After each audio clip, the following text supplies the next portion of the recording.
All right, let's go ahead and call the Senate to order. The Sergeant at Arms will please secure the chamber doors. Members, please take your seats. Madam Clerk, please call the roll. Mr. President. All right, Senators, on this Monday, April 7th, sine die, we have, and I promised her this go-round, there were no surprises this go-round, so it is the truth. We have the Reverend Francis Tony Draper, Pastor Emeritus of Freedom Temple AME Zion in Baltimore, Maryland, in my own district, the 46th. Please rise for the invocation.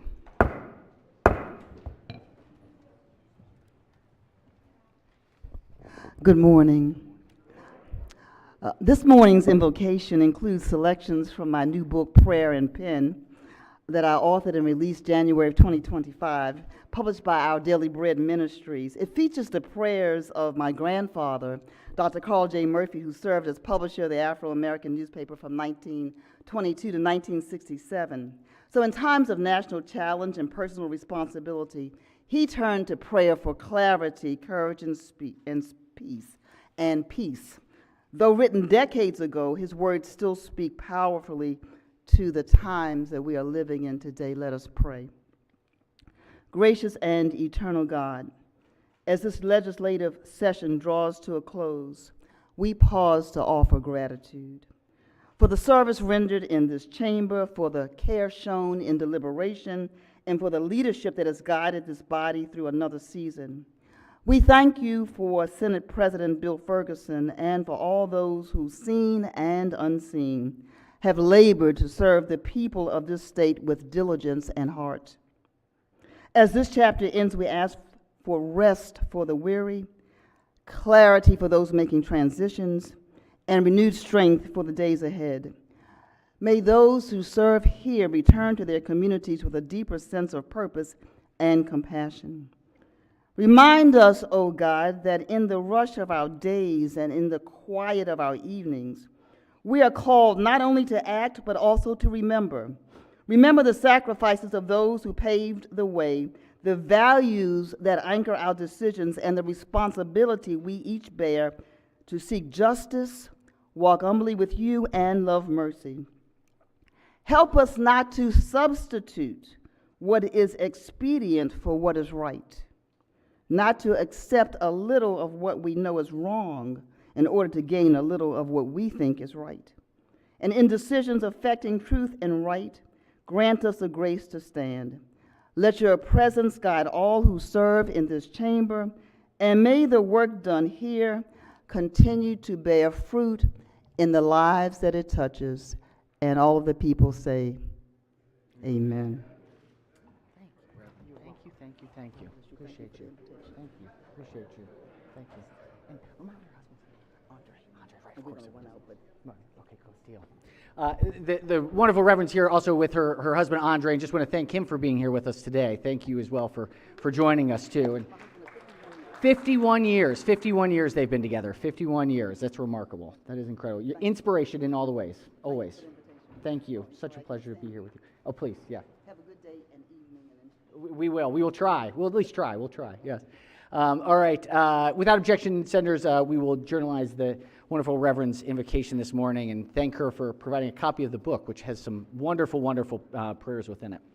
All right. Has everyone recorded their presence? Almost everyone. President Pro Tem, yep. 9. Vice Chair of Budget and Tax. Let's see. All right, the clerk will take the call. With 38 members in the chamber and a quorum being present, the Senate of Maryland is again back in session. Let's go ahead and see. Do we have any introductions today? Any introductions? Anything? I'm sure we will throughout the day, but yeah. Senator from District 7? Yeah, I'm sorry, Mr. President. I have a friend of mine, Parker Herman, with me today. Parker and I served together in the Guard. We also worked together at U.S. Cyber Command for many years. He's kind of a IT expert that I always talk to and rely on, kind of brilliant. In fact, earlier he was talking about quantum and explaining to the caucus what quantum is and how big it is and what it kind of is going to be, how it's bigger than bits and bytes. And so I just want to thank him for coming down today.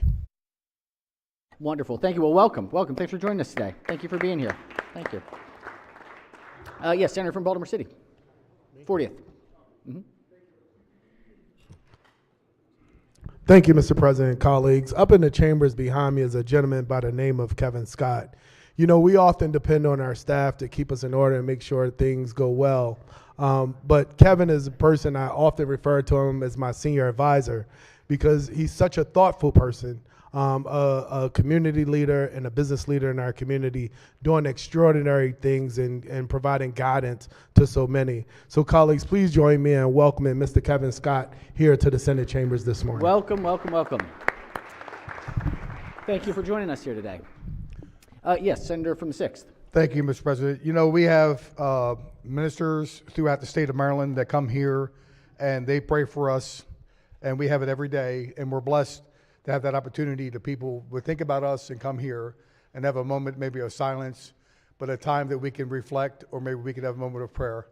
And we have two in the balcony today that have come here faithfully, one for 25 years, another one that has taken his place.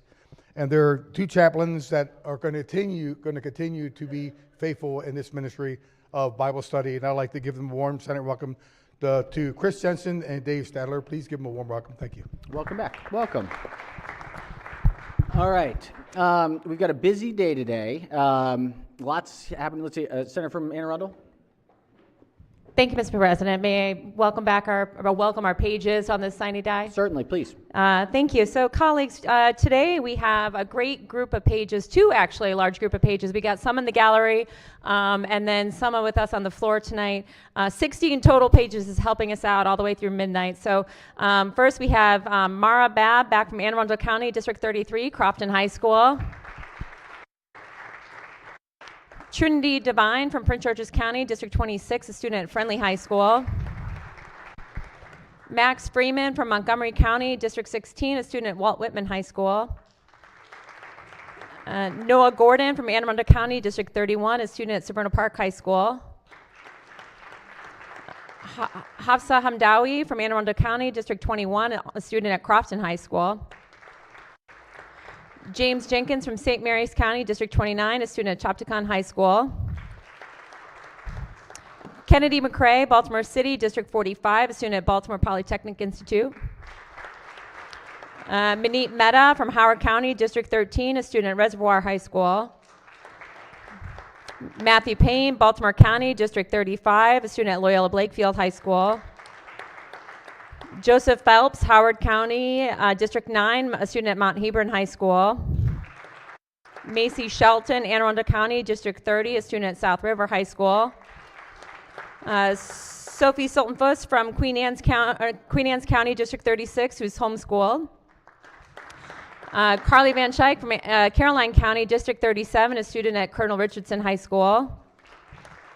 Arya Viswanathan Ram from Howard County, District 9, a student at Marriott's Ridge High School. Dylana Winter, Calvert County, District 27, a student at Patuxent High School. And last but not least, Isabel War from Cecil County, District 36, a student at Elkton High School. Give them a round of applause. And Mr. President, I also have a couple other protocol responsibilities. Sorry, may proceed? Permission to use the senator's name? Please. Over the weekend, colleagues, yesterday we had a birthday, so everyone give a round of applause to Senator Sarah Love, whose birthday was yesterday.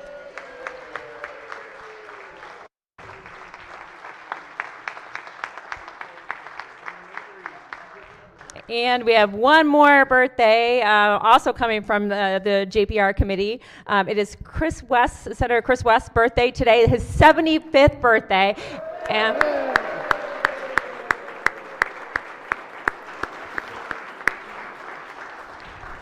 And I've also been informed that there is cake in the Senate lounge to celebrate his momentous birthday, Senator West's momentous birthday. Thank you. Excellent. Very good. Very good. Happy birthday all the way around. No place you'd rather be. This is it. This is it, especially on sine die. All right. Quickly, let's talk schedule. We're going to go for a few hours this morning. So the core thing, obviously, one constitutional responsibility we have to pass a balanced budget. So the House, we believe, is looks like they're still going on the conference committee report. So once we have possession of the budget, we'll take that up with the budget and the BRFA. We still have the capital budget to do, which we'll have to do after we get the conference committee report. So those are the things that have to get done today, and we'll take them up as they come. We've got a lot of other stuff in between, from energy package to just the stuff that is out there. So we'll probably do 3 sessions is probably the plan. So now for a few hours, we'll take a little bit of a break, and then we'll come back and do a little mini session to see where things are, and then we'll kind of do a final kind of evening push through till the end. So that's kind of the general plan, obviously subject to change depending on how the day plays out, but that's the goal right now. So with that, so we consider the reading of the journal from the prior legislative day. Let's go ahead, if we could do actually a quorum call and ring the bells.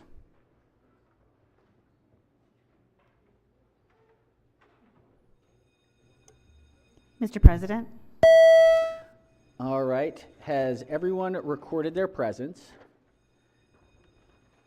If so, the clerk will take the call. With 41 members in the chamber and a quorum being present, the Senate of Maryland remains in session. We have a third reading calendar. This is special order calendar number 64. 64. Clerk will read the bill.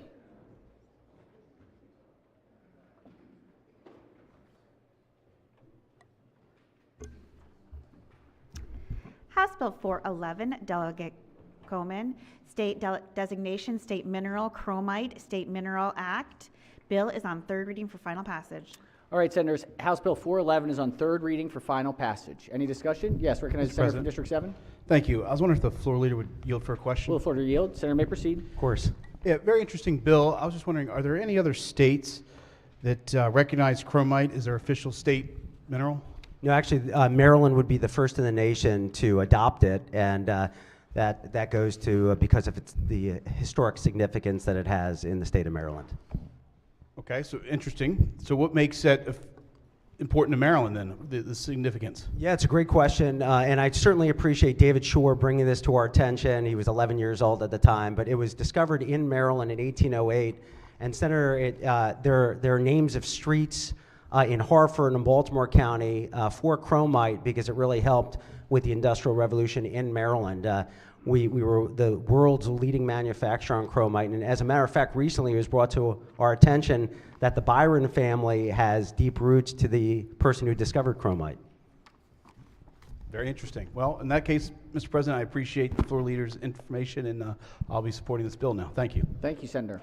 All right, any further discussion on the bill? If not, the bill is on third reading for final passage. The clerk will call the roll. Mr. President, Has everyone recorded their vote? Anyone wish to change their vote? Explain their vote. If not, the clerk will take the call. With 44 votes in the affirmative, House Bill 411, having received a constitutional majority, is declared passed. All right, Senators, we have a bunch of messages. Let's get these conference committees up and running. We're going to start with House Bill 1244. Clerk will read the bill and the first message.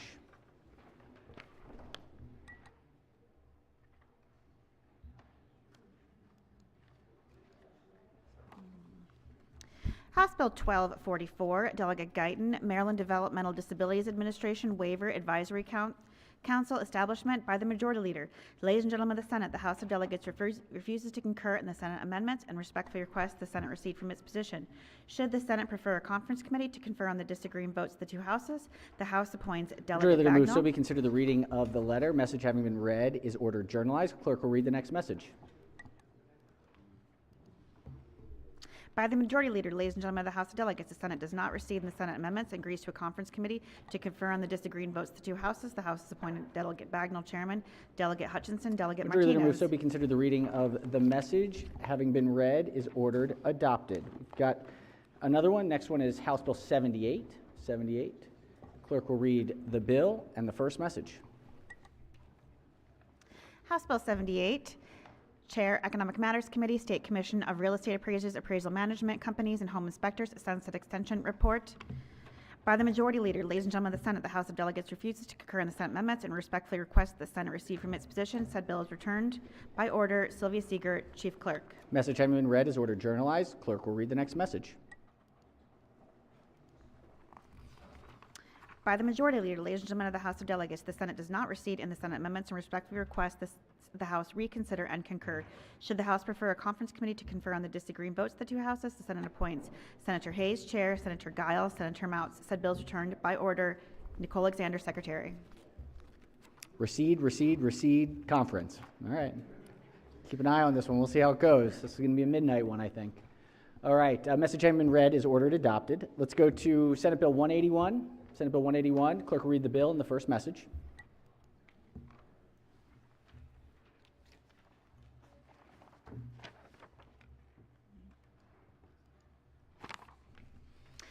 Senate Bill 181, Senator Hedelman, Correctional Services, Geriatric and Medical Parole. By the Majority Leader, ladies and gentlemen of the Senate, the House of Delegates does not recede in the House amendments to the Senate bill and agrees to a conference committee to confer on the disagreeing votes of the two houses. The Senate has appointed Senator Smith, Chairman, Senator Sidnor, Senator West. The House appoints Delegate Bartlett, Chair, Delegate Kaufman, Delegate Clippinger. Said bill is returned to air with, by order, Sylvia Siegert, Chief Clerk.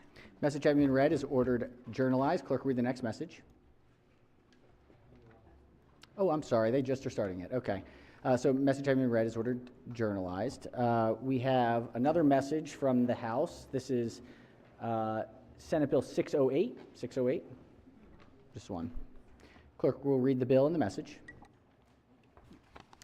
Senate Bill 608, Senator Augustine, Criminal Procedure U Non-Immigrant Status Petitions. By the Majority Leader, ladies and gentlemen of the Senate, the House of Delegates does not recede in the House amendment to the Senate bill and agrees to a conference committee to confer on the disagreeing votes of the two houses. The Senate has appointed Senator Smith, Chairman, Senator Love, Senator McKay. The House appoints Delegate Moon, Chair, Delegate Embry, Delegate Valentine. Said bill is returned to air with, by order, Sylvia Siegert, Chief Clerk. Message having been read is ordered journalized. We have a not concur. This is Senate Bill 773. 773, if we could pull up Bill 773. Senate Bill 773, Senator Hershey, Health Benefit Plans, Calculation of Cost-Sharing Contribution Requirements. Clerk will read the message. Oh, I'm sorry. No, recognize the chair of the committee, out of finance. Thank you, Mr. President. The Finance Committee moved not to concur and appointed a conference committee. All right. Committee urges the Senate to not concur with the House amendments. Any objection to the senator's motion? Without objection, the motion is adopted. The Senate does not concur with the House amendments. Clerk will read the message. By the Majority Leader, ladies and gentlemen of the House of Delegates, the Senate refuses to concur in the House amendments and respectfully requests the House recede from its position. Should the House prefer a conference committee to confer on the disagreeing votes of the two houses, the Senate appoints Senator Hershey, Chair, Senator Lamb, Senator Guile. Said bill is returned to air with, by order, Nicole Alexander, Secretary. All right. Message having been read is adopted. Let's go ahead and take up this concurrence calendar. This is concurrence calendar number 9 out of Education, Energy, and the Environment. Clerk will read the first bill. Senate Bill 259, Chair, Education, Energy, and Environment Committee, Election Law, Local Boards of Elections, Election Plan Requirements. Recognizing the chair of the committee. Oh, Vice Chair of the committee on the House amendments. Thank you, Mr. President. These are bills that we thought the House made some helpful tweaks on, and so we are good with moving forward with the version of these bills. Move adoption of the consent calendar. Of the House amendments. Yes. The Vice Chair urges the Senate to concur with the House amendments. Any discussion? Any objections? Without objection, the Senate concurs with the House amendments. Senate Bill 259 is again before the Senate on third reading for final passage. Any discussion? If not, clerk will call the roll. Mr. President, Has everyone recorded their vote? Anyone wish to change their vote? Explain their vote. If not, the clerk will take the call. With 45 votes in the affirmative, Senate Bill 259 having received a constitutional majority is declared passed. Clerk will read the next bill. Senate Bill 399, Senator McKay, Natural Resources, Wildland Areas, Overhead Transmission Lines. Recognizing the... Yeah, Mr. President, the House added some environmental protections to the bill that came out of overwhelming majority the first time, and the House just added some guardrails and some protections on the environmental side. So with that, I'd move to concur with those House amendments. All right, Chair moves that we concur with the House amendments. Any discussion? Any objections? Without objection, the Senate concurs with the House amendments. Senate Bill 399 is again before the Senate on third reading for final passage. Any discussion? If not, clerk will call the roll. Mr. President, Has everyone recorded their vote? Anyone wish to change their vote? Explain their vote. If not, the clerk will take the call. With 43 votes in the affirmative, Senate Bill 399 have received a constitutional majority. Is declared passed. Clerk will read the next bill. Senate Bill 867, Senator Hester, Cyber Maryland Program revisions. Recognize the senator from District 9 on the House amendments. They added the Attorney General to the bill, and we think it's a good amendment, so we're going to concur. All right, Senator moves that we concur with the House amendments. Any discussion? Any objections? Without objection, the Senate concurs with the House amendments. Senate Bill 867 is again before the Senate on third reading for final passage. Any discussion? If not, clerk will call the roll. Mr. President, Has everyone recorded their vote? Anyone wish to change their vote? Explain their vote. If not, the clerk will take the call.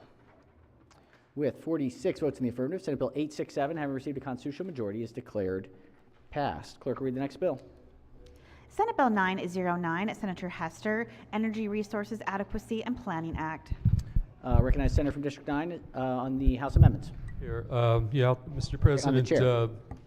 you were just a little behind on the paperwork getting over here. This, as you recall, the piece of legislation establishes the Strategic Energy Planning Office.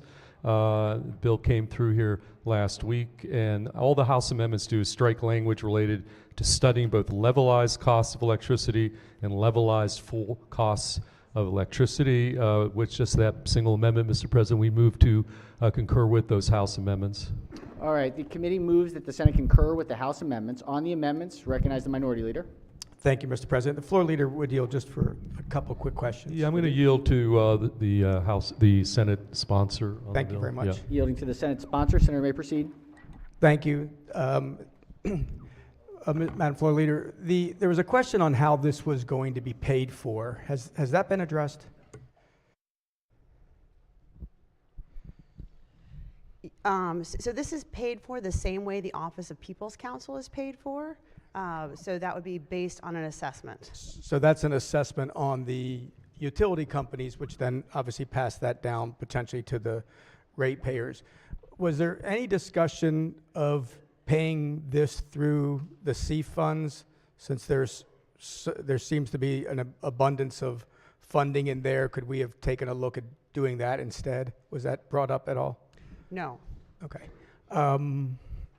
Okay. Well, I recognize that this cannot be amended at any point in time, but maybe that is something that we could try to work on out where. I mean, again, there's so much money in that fund, and we think that this is a great idea and appreciate all your work on this to get to where we understand rates better, and we have, an office that's trying to make sure that we're all on the same page. But I think there's a number of funding sources that we have that we might be able to find a different way to do that. We can maybe work on that in the future. So thank you very much. Thank you, Senator. All right, question remains on the House amendments. Any further discussion? Any objections? Without objection, the Senate concurs with the House amendments. Senate Bill 909 is again before the Senate on third reading, final passage. Any discussion? If not, clerk will call the roll. Mr. President, Has everyone recorded their vote? Anyone wish to change their vote? Explain their vote. If not, the clerk will take the call. With 43 votes in the affirmative, Senate Bill 909 having received a constitutional majority is declared passed. Clerk will read the next bill. Senate Bill 931, Senator Feldman, Public Utilities, Generating Stations, Generation and Sitting, Renewable Energy Certainty Act. All right, recognizing the chair of the committee on the House amendments. Yeah, thank you, Mr. President. Again, we spent maybe an hour on this bill last week. As amended, the bill adds a new factor that the Public Service Commission must consider before taking final action.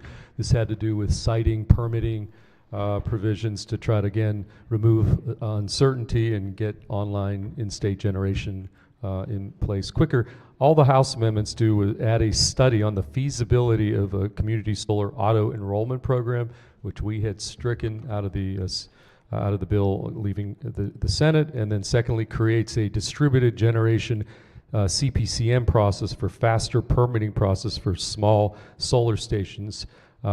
Still must meet the siting requirements of the bill. So that's all the amendments do. And with that, Mr. President, I move to concur with the House amendments on Senate Bill 931. All right, the chair moves that the Senate concur with the House amendments. Recognize the senator from Carroll County on the House amendments. Thank you, Mr. President. Just making sure, if I could ask the floor leader to yield, just making sure I Sorry, may understand where we are with this bill. Thank you. Sure. So this continues to have the cap, correct? This has the cap in it, or is this a different? No, this is that bill. It's unaltered by the House amendments, so that's Okay. still in place. Okay. What is the, there's been a lot flying back and forth about data centers as we've dealt with energy. Does this bill speak to anything additional that we're putting on data centers, or is it silent on that? I was trying to find through the amendments. That's really not this piece of legislation. That is another piece of legislation that should be right behind this, Senate Bill 937. So that might want to make a note of that. I'm going to make a note. We can Correct. talk about that then. Okay. And again, this deals with the protected areas in part. Well, that's one of the things, as you recall from last week, that part was where we put the first in the nation most restrictive protections for ag reserve. But the gist of the bill, the genesis of the bill, had to do with removing some permitting and siting uncertainty on the regulatory side. That really was the primary part of the bill as introduced. It was later we amended to take into account, again, farmers, ag pushback, which is why MACO was no longer opposed to the final version of the bill as it left this chamber last week. I remember, and those Correct. amendments are unchanged, correct, as you Correct. just mentioned. Can you talk just for a moment about the DG-CPCN process? Correct. So that is basically the one amendment the House did put in. So, and I think the minority leader made this point last week. We have a CPCN process for projects over 2 megawatts that was designed in the early 1970s. Mm-hmm. It was largely for large nuclear coal plants, and that really doesn't have a lot of application to community solar. This amendment and the reference to this expedite is really dealing with community solar. Now, a few years ago, we had a pilot program in the state of Maryland for community solar. We made that program permanent in 2023, and in fact, it's been very, very successful. So we've got a lot of projects ready to roll, a lot of applications in the queue in terms of community solar. The biggest challenge for those projects to get them moving is time. And so the current very cumbersome CPCN process is like a big litigation, and it takes maybe a year or two. That really shouldn't apply to these relatively smaller community solar projects, and this particular amendment from the House puts that on a bit of more of a fast track. I think it's been described, I'd characterize for those lawyers in the room, we have like circuit court cases, but some of the smaller cases are district court, and so this is more streamlined process.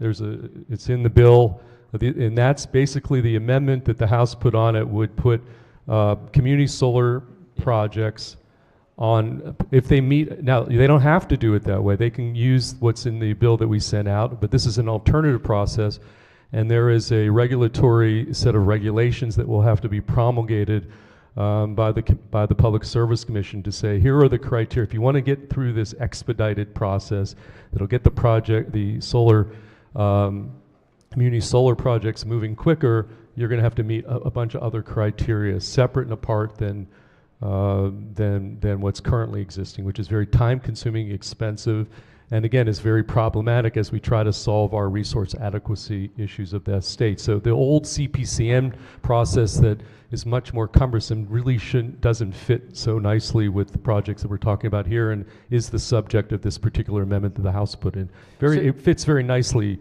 in with the bill that we sent out in the whole, again, genesis of that bill.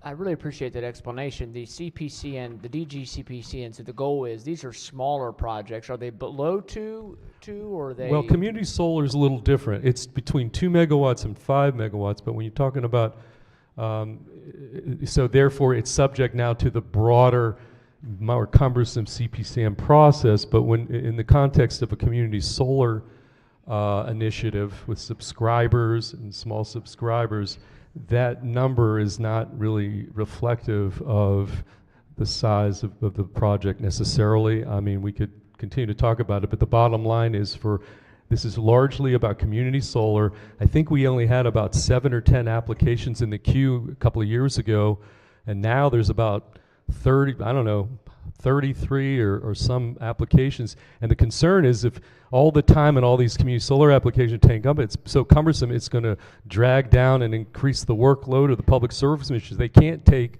the time necessary to actually vet some of the bigger projects that really are designed to deal with this current cumbersome CPCN process that's been in place since 1971. So I think this is a reform. It's streamlining the process at a time when, as we've said during the entirety of this session, we very much need regulatory certainty, we need reforms, and I think this amendment fits very nicely, which is why I think we adopted it. Very overwhelming, if not majority of the committee moved to concur with this particular amendment. That's good. So to summarize, this process isn't changing for larger projects and for other types of electric stuff, but just for the community solar type projects at that size and scope. Correct. To get it online quicker. Absolutely. Yes. Okay. Thank you very much. Thank you, Mr. President. All right, thank you. Recognize the Minority Leader. Thank you, Mr. President. The floor leader would continue just to yield for just a few more questions. Senator may proceed. Thank you, Mr. President. Just in following back up on the DGCPCN, there was a point where the Department of Natural Resources Power Plant Research Program makes a determination on the application process as well. Has that changed at all from the normal CPCN process, or is that the same in this new DGCPCN? It had to do with some timing and public notification and. Yeah, we just had this conversation in committee literally about half hour ago, so I'm just trying to get a little refresher here. Yeah. Okay, so kind of just one more time, Mr. Minority Leader, just on the PPRP role in having some input. I'll just make the more broad point that for purposes of the Public Service Commission, PPRP coming up with these refined requirements to take advantage of this new expedited process, they're going to have some input, and there are some timelines in terms of promulgating regulations to put the criteria in place. Okay. Do you have a specific question on the timeline, or the PPRP, the Power Plant Research Group, will be involved with developing the regs that will be, and I don't have in front of me the reprint on the actual. Yeah, so July 1, 2026, they'll have to promulgate regulations that will lay out, again, the criteria if you want to take advantage of this new expedited process. So they'll have a role. That's the timeline. Okay. But we think it's similar to the standard CPCN, but expedited in the way. But my concern is public opinion and public hearings are still necessary under this process. Yeah, none of that's altered by this amendment that we're talking about that creates this new And again, nobody's being forced to use the expedited process. You can still use the conventional, but this provides, subject to whatever the criteria are going to be coming down the pipe in the next 2 years, or at least just community solar, just 2 to 5 megawatts. Yes. Correct. So I just want to make it clear. Yes, this is specifically 2 to 5 megawatts for community solar projects. Right. Okay. There was a question that you and I spoke about earlier with some of the community solar, and as we had it as a pilot program, and then subsequently we made that permanent. But when you talk about subscribers, we wanted to make sure that there was a certain percentage that was allocated to low and moderate income customers. Correct. And the thinking of that is we try to incentivize new solar. A lot of folks just can't afford rooftop, et cetera. So a lot of the concept, the premise of community solar is let everybody participate and not have it cost prohibitive. So yes, so in the provisions that we even made the program permanent back in 2023, we had a percentage of the new subscribers needed to be low, moderate income. And so that is part of the genesis of community solar. We tightened that up in 2023 when we made it a permanent program. It's just to make it more democratic so that everybody gets to take advantage. Yeah.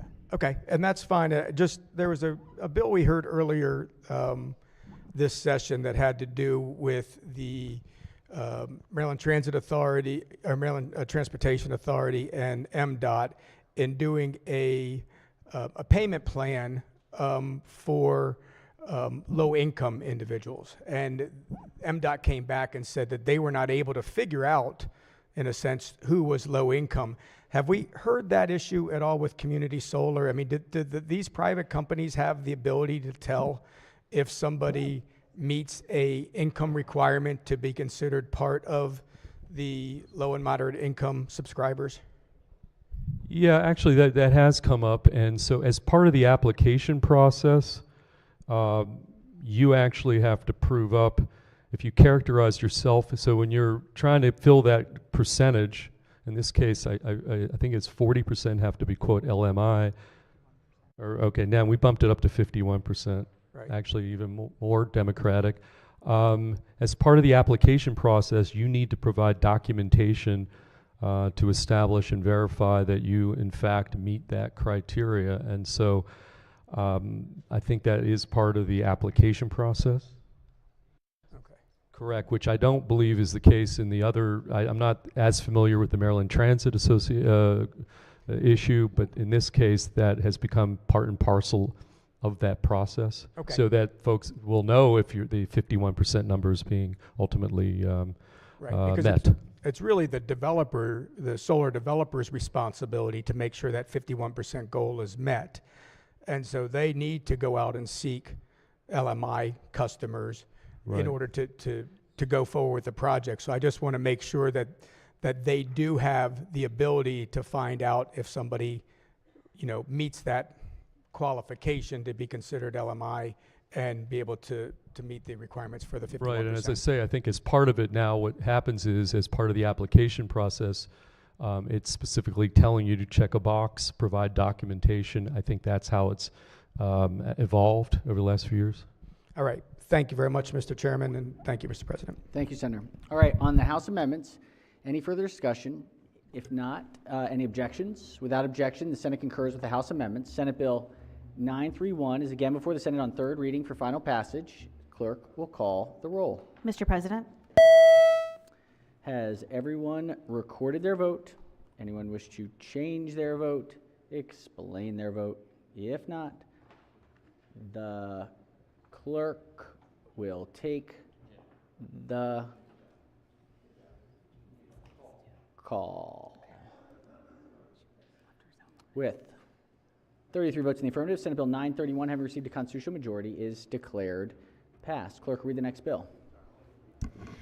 Senate Bill 937, the President, Electricity and Gas Emissions Reductions, Rate Regulation, Cost Recovery, Infrastructure Planning, Renewable Energy, Portfolio Standard, and Energy Assistant Program, Next Generation Energy Act.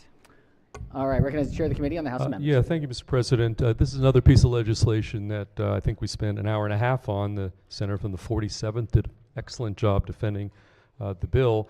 And so I don't repeat all that. What I would point to is the House amendments do several things. Number one, removes prohibition on co-location, but gives the Public Service Commission more power to ensure co-located loads pay the same fees and costs as everyone else. Number two, makes technical changes to large load tariff language and removes the requirement that municipal utilities participate in the rate-making process. Sets a pre-application process for an expedited CPCN at 45 days, unless in an EJ community, it's 90 days. Makes a technical clarifying change to the expedited CPCN process. Makes a clarifying change to nuclear procurement. It only pertains to new nuclear power. It makes that clarification in an amendment. Changes the requirement for multi-year rate plan from public interest to, quote, demonstrates consumer benefits, and prohibits the use of reconciliation. Next, Mr. President, alters base rate gas language to clarify that replacements are done for safety, and alters in-house labor language to the original language as the bill was introduced. And with that, Mr. President. We did take a vote this morning in the committee, and Triple E committee moves to concur with that series of House amendments. All right, the chair urges the Senate to concur with the House amendments. Any discussion? Recognize the senator from Carroll County on the amendments. Thank you, Mr. President. I'm curious about one issue here, maybe two. First of all, this bill does adjust some things about stride, correct? Correct, and since the senator I referenced earlier, the President Pro Tem did such an excellent job on that very subject the first time around, I'm going to yield to the senator from the 47th to field some questions. Recognizing the President Pro Tem. Thank you. That's wonderful, because I think a lot of our constituents have asked questions about stride. Yep. As they've learned more about rate setting and things of that nature. And I, have a lot of both concerns, but I also understand it's important that companies be able to recoup their costs as well. So it's a balance, as we've talked about. Is anything in the amendments, whether it's the bill that we sent over or the amendments, going to affect a company's ability to continue existing ongoing work that's underway now? It does not, but what it does do is it clarifies that the replacements must be done for safety. And so it does make that clarification.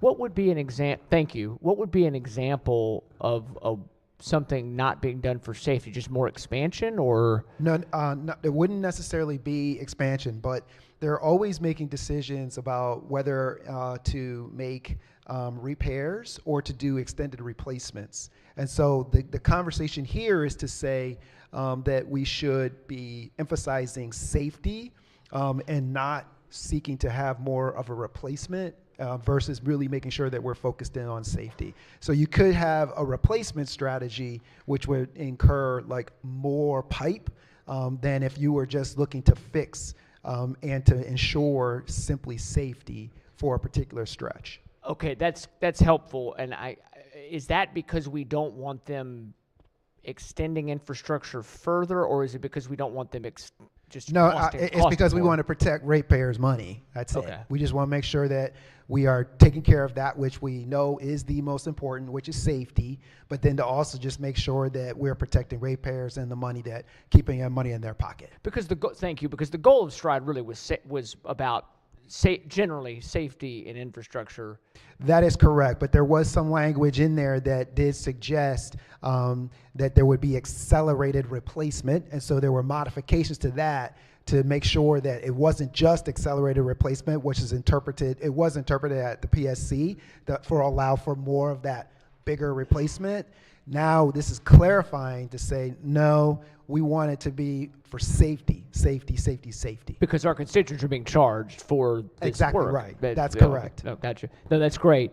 And then the second question I would have would be, just shifting gears for 1 second to data centers, if it's okay, if I could ask. Yes, sir. There's a lot of talk about co-location, and I heard the explanation, and I would be dishonest if I acted like I know exactly all about what co-location is. I know there's pros, cons, there's different things that go into it. We're adjusting it so that co-location will now be allowed, but with limits.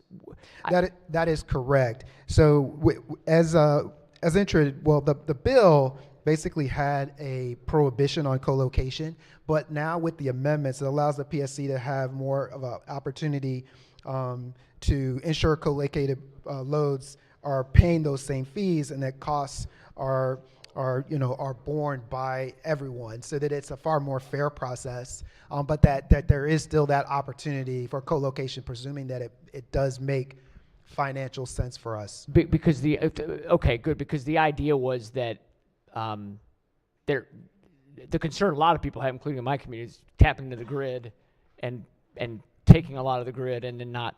Okay. That's exactly right. So, but we don't want to ban it entirely. Right. So we're trying to empower. We're trying to continue to have the guardrails on exactly what you're talking about, which is taking power off of our grid that we would have to replace from somewhere else. But where we are trying to give the PSC a little bit more power to say, okay, well, let's give them the power to check on that load in the capacity that it might have, but then also just make sure that there aren't changes on the finances associated with that. So part of that has to also do with co-location where they are not actually on our distribution grid, and therefore they're not paying part of the cost in the distribution grid.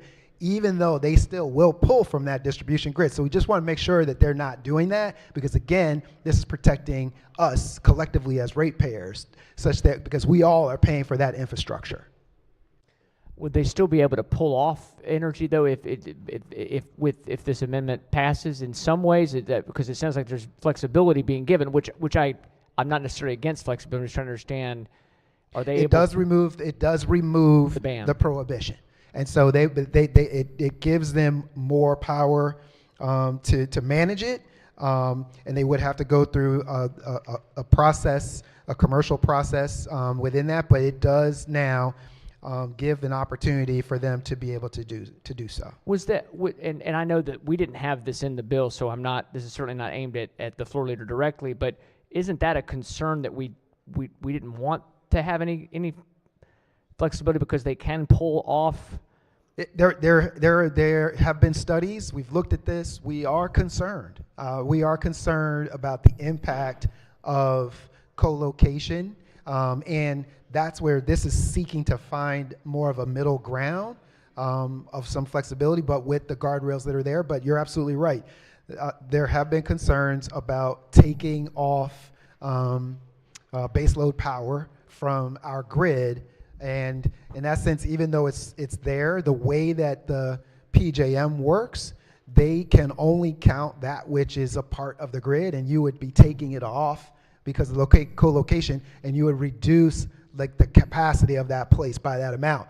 That also costs us money. This is part of that conversation because we got to replace it. I mean, from a reliability standpoint, we know we got to have a certain amount always available. And so there are concerns here, but we want to make sure that when they're doing that, this provides the flexibility to PSC to make sure that it doesn't hurt us financially in the process. Thank you for that. I really appreciate the answers. I think I may make a quick statement here about the concern with the bill. I appreciate the thoughtful approach in a lot of ways that the committee has taken. Some of the concerns that I've had, and I think a number of us have expressed, and I hear it, of course, in my friend the floor leader's voice and his passion for, we agree we want to focus on helping ratepayers as much as possible, obviously expanding as much capacity as we can. I don't know that, I believe we've not done enough in the bills we've been passing to bring down the cost of energy and help ratepayers. I know the intention's there, and I think that some of what we've discussed has been positive, but I'm very concerned, and from somebody who represents an area that's impacted by this Piedmont Reliability Project, it's a huge concern for the people in my community who, and let me tell you, I voted for the bill last session that allowed for the exception on the diesel generators, unaware of this project and some of the issues. It's very frustrating, by the way, to not be made aware of that, not by anybody in this room, but by some of the special interest involved, which is a sort of a side thing. But really concerned about kind of cracking open this door, even though I understand we need a balanced approach. But data centers are a huge drain. And that energy, as the floor leader explained very well, has to be replaced. So my concern with this bill is I think there's been a lot of good work done in some ways, but we're still not meeting the need to bring down the cost of electricity and to get more supply, in my view. So that's my concerns with the bill. But I really appreciate the answers and the work. Thank you, Mr. President. All right, thank you, Senator. Recognize the minority leader. Thank you. On the amendments. Thank you, Mr. President. If the floor leader would yield again, please. Senator, may proceed. Yes. Yeah, I think one of the last topics you were just talking about is very concerning to a number of us. And, this was a big issue last year about co-location of, I guess as we're calling them, large load customers or power customers. Are we, when you said we've backed off on this, what does that mean again with respect to being able to co-locate? In the original bill, there was just a full prohibition on co-location, and with the amendments, it in essence allows for them, gives PSC more power to ensure, though, that when they are allowed, we remove the prohibition, that they are doing their job as far as making sure that they are paying the same fees and costs as everyone else, and then of course making sure that we're able to keep more balance. But it is providing an avenue for co-location. So, as we came in here, there was a huge concern about the power generation in the state of Maryland. In fact, we talked about trying to promote nuclear to some extent. In this bill, we're actually trying to promote gas generation, which has been a struggle for many people. But the recognition has been that we need to see more in-state generation.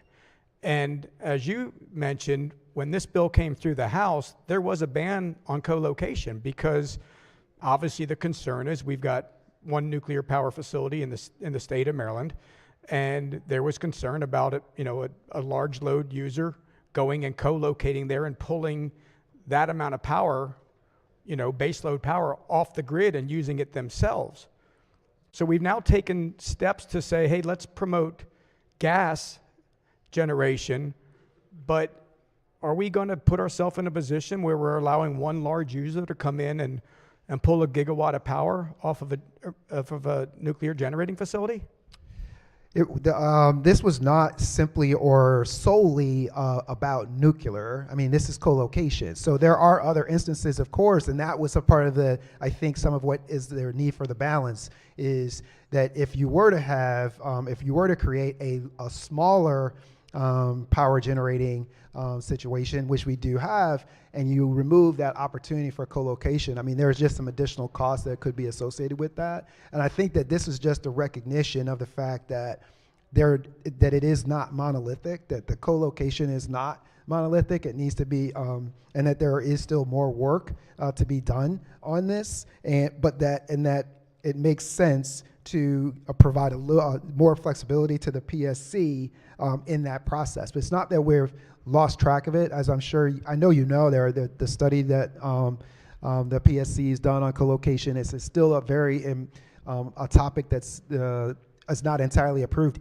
even within the PJM with some of these things. So there's still a lot of work to be done on this, and I think that in large part the idea of the prohibition likely was a little bit ahead of where it needed to be, and so this is getting to a place where we just make sure that we have protections in place. Okay, let me just back up a little bit. And I think one of the biggest issues that when we came into this legislative session outside of the budget was energy and where we are. And we all walked into a situation where we had numerous phone calls and emails about how high energy prices were right now. And that was the task of the General Assembly, to try to solve that problem. Yeah. And if I'm going through this bill, I'm trying to find out, how did we solve that? How did we make any differences? And honestly, I'm not seeing them. I'm not seeing what the Senate President had spoken about earlier, and you mentioned earlier that short-term, mid-term, and long-term changes to what we've done. The amendments that just came over from the House with respect to this co-location is very different. It has the capability of pulling a lot of baseload power off of our grid if that co-location were to occur. So we've made minor changes in trying to say, hey, we're going to give back overpayments to the customers. I think it's going to be a total of $80.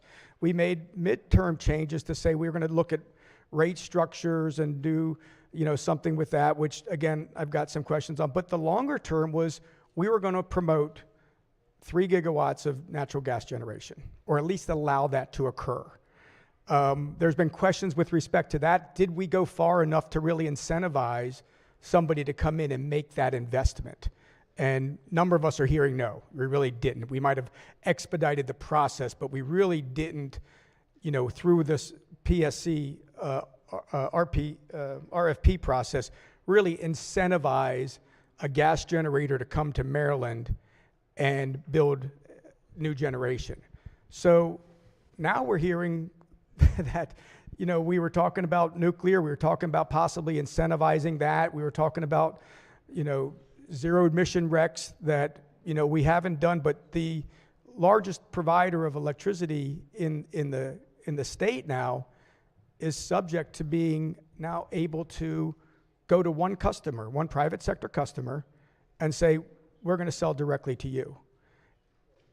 Isn't that a concern for ratepayers? Shouldn't ratepayers be saying, well, wait a minute, you guys didn't do what you were supposed to do. You came back and you gave us $80, but we haven't done anything that's going to affect rates in the near term or long term.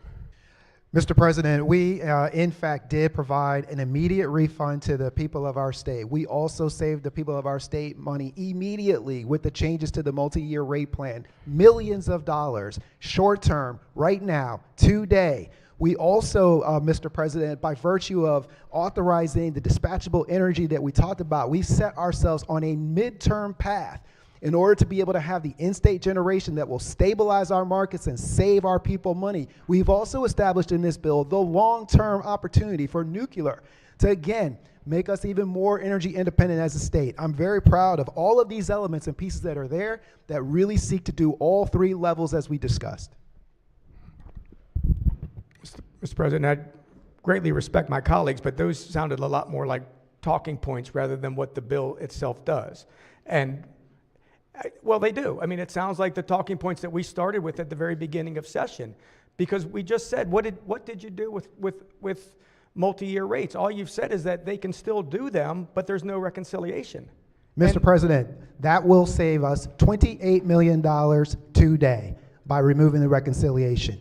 That is significant money for our people. Each one of those elements that were just mentioned will do just that. They will absolutely save our folks money and will increase the reliability of them. They're not talking points. They are what is in the bill.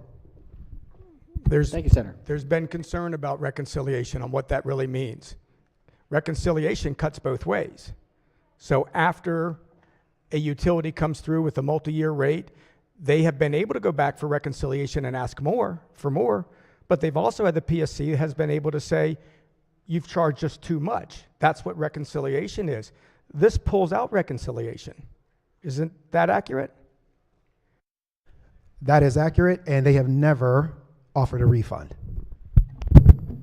Okay, so we're saying, okay, you've never come in and so in other words, this is what we talked about before. The PSC has never been strong enough to go back to the to the utility companies and say, we think you've charged too much over the multi-year rate. That's what's caused us to be in this situation, that they've gone a certain step, that they've gone over and made these rates higher, and there's never been a backwards reconciliation.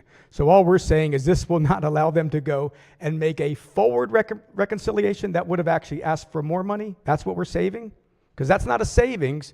We call that in budget, I think they say foregone revenue. That just means that they didn't come back and get what they were going to ask, but they didn't save ratepayers any money by not going back through a reconciliation and say lower your rates.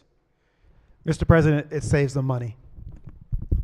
Thank you. With respect to nuclear, what did we do in this legislation with respect to nuclear?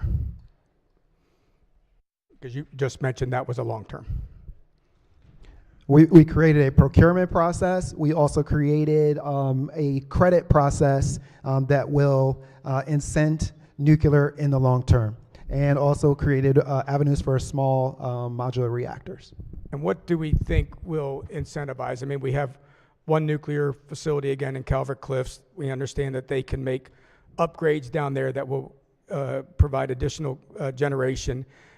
Does this bill now require them to do that, incentivize to do them, ask them to do that? What does the bill specifically do with respect to that?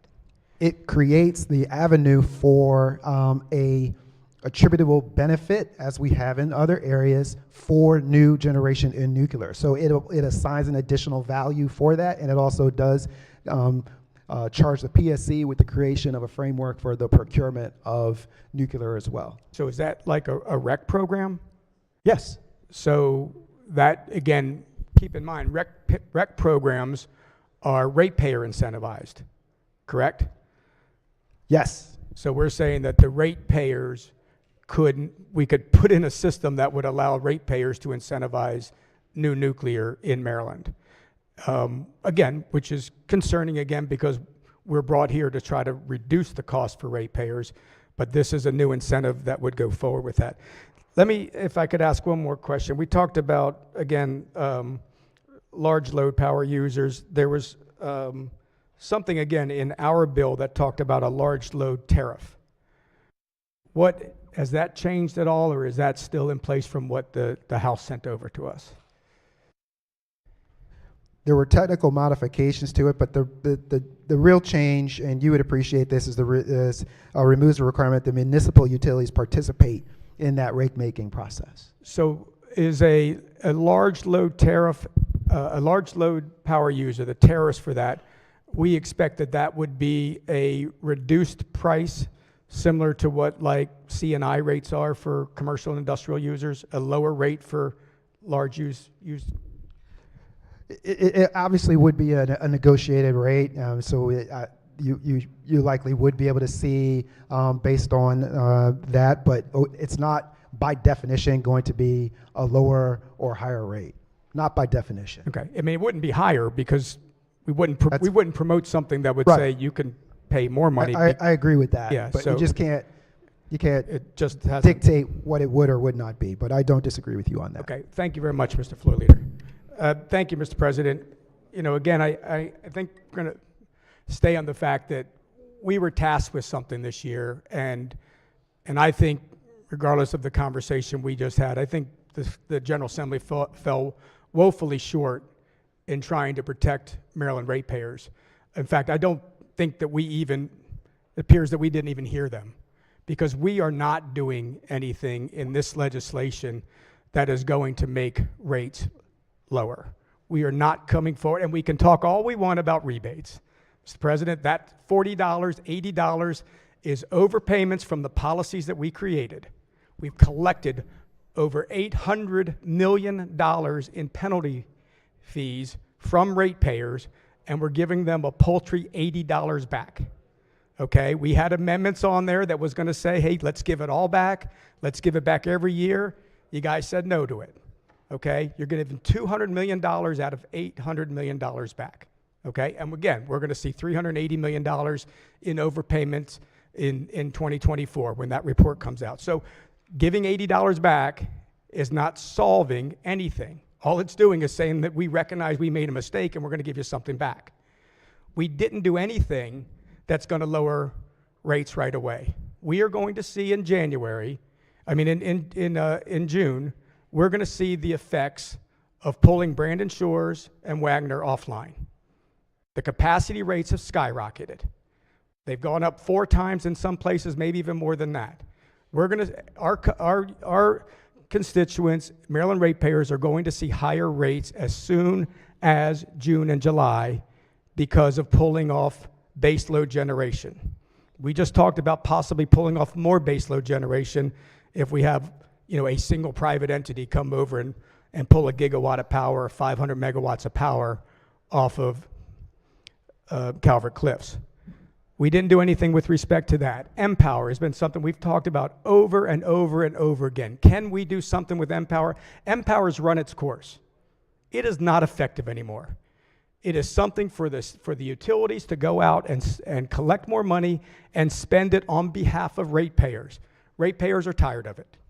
Okay? It is not going out. Now it's volumetric. The more you use, the more you'll pay for M-Power. We had an opportunity to pause that, to show the ratepayers, we see what's coming down the line. You're going to pay more for capacity. You're going to pay an RMR. Brandon Shores and Wagner will have to stay online because there's not enough baseload generation in the state of Maryland. They will have to stay online and run at peak capacity times at the highest rates possible. This RMR will cost more for ratepayers. As a result of closing down Brandon Shores and Wagner, we're building a brand new transmission line, upgrading it, same path that it's going on, $1.5 billion for this new transmission line to come from Pennsylvania into Maryland to replace Brandon Shores and Wagner. $1.5 billion. Guess who pays for that? Ratepayers. Okay, so we have not done anything for that, Mr. President. We had an opportunity. We're sitting here on the last day. We're going to pass a bill that did nothing to benefit ratepayers, and that's sad. We had an awful lot of time. The fact that this bill is even getting here on the 90th day is something we should all be ashamed of. We had an opportunity, and we didn't do it, and for that, Mr. President, I'm voting red. Thank you, Senator. All right, on the recognize the President Pro Tem. This is a great bill. It's a thoughtful bill. It does take care of all 3 levels. Will save Marylanders money, put money in their pocket this summer and in the height of the trouble does do exactly. It is responding to all of the issues that were mentioned by the minority leader. We are acting to do something about it, and I'm very proud of the legislation. Thank you. Thank you, Senator. All right, on the House amendments, if there are no objections, Senate concurs with the House amendments. Senate Bill 937 is again before the Senate on third reading for final passage. Madam Secretary, if we could please ring the bells, the clerk will call the roll. Mr. President, Has everyone recorded their vote? Anyone wish to change their vote? Explain their vote? If not, the clerk will take the call. With 36 votes in the affirmative, Senate Bill 937 having received a constitutional majority is declared passed. Oh, Senator from District 1? Mr. President, would it be proper for a vote change at this point? Please. I'd like for Senate Bill 259, Senate Bill 259 to be recorded in the nay, please. In the nay. Any objections? Without objection, so ordered. All right, we have a the least favorite ones, but we've got it here. Let's see. All right, this is House Bill 1098. 1098. If we could read the bill. House Bill 1098, Delegate Frazier Hidalgo, Insurance, Automobile Insurance, Maryland Automobile Insurance Fund, and Affordability Study. Clerk will read the first message. By the Majority Leader, ladies and gentlemen of the Senate, the House of Delegates refuses to concur in the Senate amendments and respectfully requests the Senate recede from its position. Should the Senate prefer a conference committee to confer on the disagreeing votes of the two houses, the House appoints Delegate Frazier Hidalgo, Chair, Delegate A. Johnson, Delegate Pippi. Said bill is returned herewith by order Sylvia Siegert, Chief Clerk. Message having been read is ordered journalized, recognizing the chair of the committee. Thank you, Mr. President. The committee voted to recede this morning on House Bill 1098. All right, so we're going to have a couple steps here.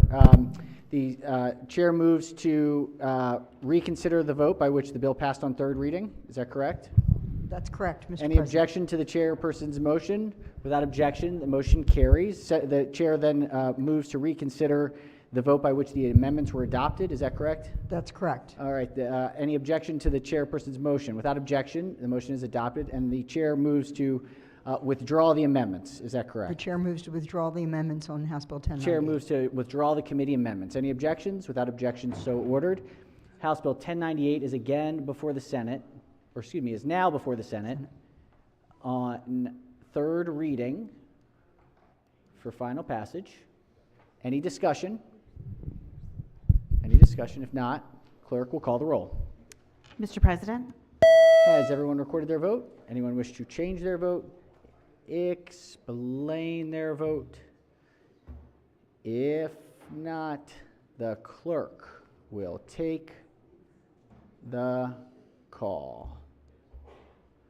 With 43 votes in the affirmative, House Bill 1098, having received a constitutional majority, is declared passed. All right, let's read some of these messages and get these going. Oh, I'm sorry. Clerk will read the message. by the Majority Leader, ladies and gentlemen of the House of Delegates, the Senate recede from its position on House Bill 1098. Said bill is returned by order Nicole Alexander, Secretary. All right, message having been read is ordered adopted.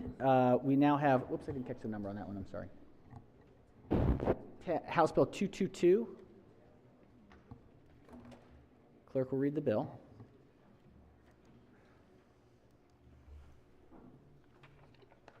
House Bill 222, Delegate Stein, Public Safety, Fuel, Gas Piping Systems, and Corrugated Stainless Steel Tubing, Prohibitions, and Study.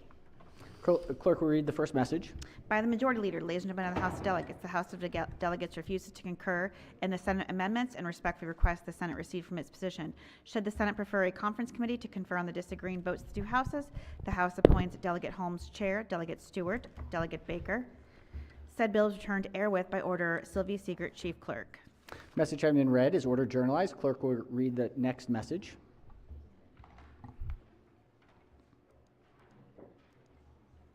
By the Majority Leader, ladies and gentlemen of the House of Delegates, the Senate does not recede in the Senate amendments and agrees to a conference committee to confer on the disagreeing votes of the two houses. The House has appointed Delegate Holmes, Chairman, Delegate Stewart, Delegate Baker. The Senate appoints Senator Feldman, Chair, Senator Brooks, Senator Gallion. Said bill is returned to herewith by order Nicole Alexander, Secretary. All right, message having been read is ordered adopted. Recognize the chair. Yeah, Mr. President. Tripoli does not wish to recede, and therefore we would request an appointment of a conference committee. Setting the to move conference. forward, yeah. Excellent. All right. We adopted the letter. Is that correct? Okay. Let's go to House Bill 1148. We have another conference to set up. Clerk will read the bill and the first message from the House. House Bill 1148, Delegate Wyville, Homeowners and Renters Insurance, Lapses in Coverage, Prohibition on Denial. By the Majority Leader, ladies and gentlemen of the Senate, the House of Delegates refuses to concur in the Senate amendments and respectfully requests the Senate recede from its position. Should the House prefer a conference committee to confer on the disagreeing votes of the two houses, the House appoints Delegate Wyville Chair, Delegate Chi, Delegate Ampry. Said bill is returned to air with by order Sylvia Siegert, Chief Clerk. Clerk, having read the message is ordered journalized. Clerk will read the next message. By the Majority Leader, ladies and gentlemen of the House of Delegates, the Senate does not recede in the Senate amendments. The Senate respectfully requests the House reconsider and concur. Said bill is returned herewith by order Nicole Alexander, Secretary. Message having been read is ordered journalized. All right. Let's see. We have a conference committee report. This is Senate Bill 338. Clerk will read the bill. Senate Bill 338, Baltimore County Senators, Baltimore County Speed Monitoring Systems, Interstate 695 and Interstate 83. Recognizing the chair of the conference committee. Thank you, Mr. Chair. The body will, I hope, remember that we had a discussion about this bill. This is the Baltimore County Beltway Speed Monitoring Bill. We had a discussion on the floor. There were several floor amendments added. Our bill passed. It went over to the House. In the House decided to conform our bill to the House version of the bill. So the amendments passed on the floor disappeared because they weren't part of the House version of the bill. That's why we asked for a conference committee. In the conference committee, we restored some of the language which was passed here on the floor. In particular, there was a requirement that a very extensive report be prepared and submitted about the results of the speed cameras. That had been deleted by the House. That is now mostly intact and restored to the bill. We also had an amendment which would limit the number of speed cameras that could be operable at any one time. The House insisted on taking that out, but we did put language in that said that the speed cameras could not be positioned within 5 miles of each other. So that language substituted for the reduction in the number of speed cameras which could be operable at any one time. And other than that, I think it was interesting. Our bill, it turns out, was drafted to the wrong section of the code to begin with. So the bill's been entirely rewritten, but this time to the correct section of the code. So if you try to compare this bill with the original bill, you'll have a tough time because it looks totally different, but it covers exactly the same points in exactly the same way. So with that, I move the acceptance or the adoption of the conference committee report. All right, Chair moves for the adoption of the conference committee report. Recognize the senator from the 28th District. Yeah, thank you, Mr. President. Question for the floor leader. Question for the floor. Senator may proceed. Sure. Yeah. So thank you, Senator. I have speed monitoring systems issues in Southern Maryland also. And I know this bill has went through many gyrations. So what does this final product does as far as with speed cameras in Baltimore County? Yes, this is only on the Baltimore County portion of the Baltimore Beltway, which is itself nearly 40 miles long. It does not cover the Anne Arundel County portion, which picks up at the Patapsco River and covers the intersection with the Baltimore-Marshall Parkway and 97. That's in Anne Arundel County. So this does not cover that. In the Baltimore County portion of the Beltway, it permits up to 4 cameras to be installed in each direction over that nearly 40-mile stretch.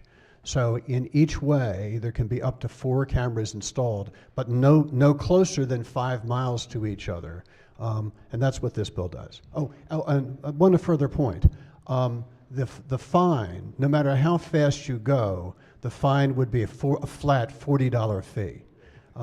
Unlike in other bills where the fine gets graduated and gets higher and higher depending on how many miles per hour over the speed limit you go, in this case, it's a flat $40. And frankly, that's why they had to redraw the bill to a different section of the code. Right, because the previous, thank you for that, Floyd.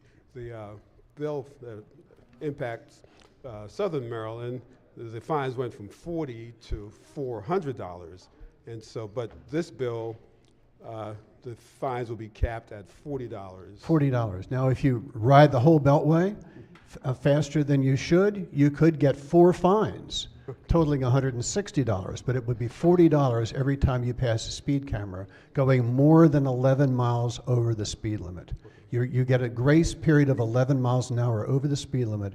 You'd have to be driving 12 or more miles an hour over the speed limit to get a citation. Okay, great. Thank you very much. You're welcome.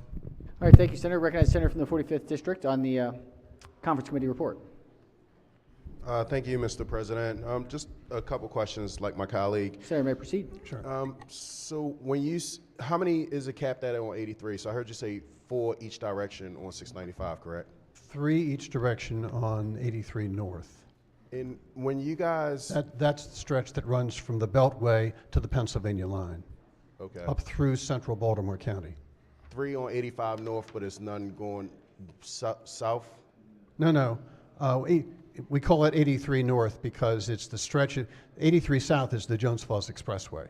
83 North runs from the Beltway to the Pennsylvania line. So it would be up to 3 cameras going north and up to 3 cameras going south. As I recall, it's about a 27-mile stretch. Okay.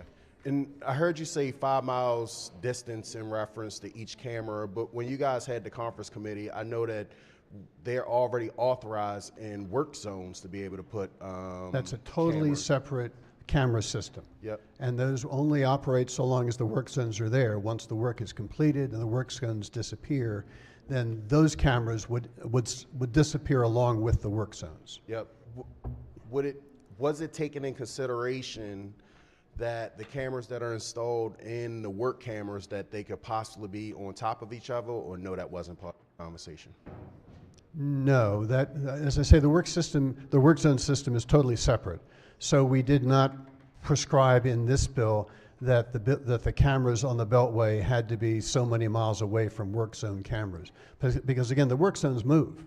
In the last 2 years, I've passed these work zones all the time, and sometimes they're here and sometimes they're there.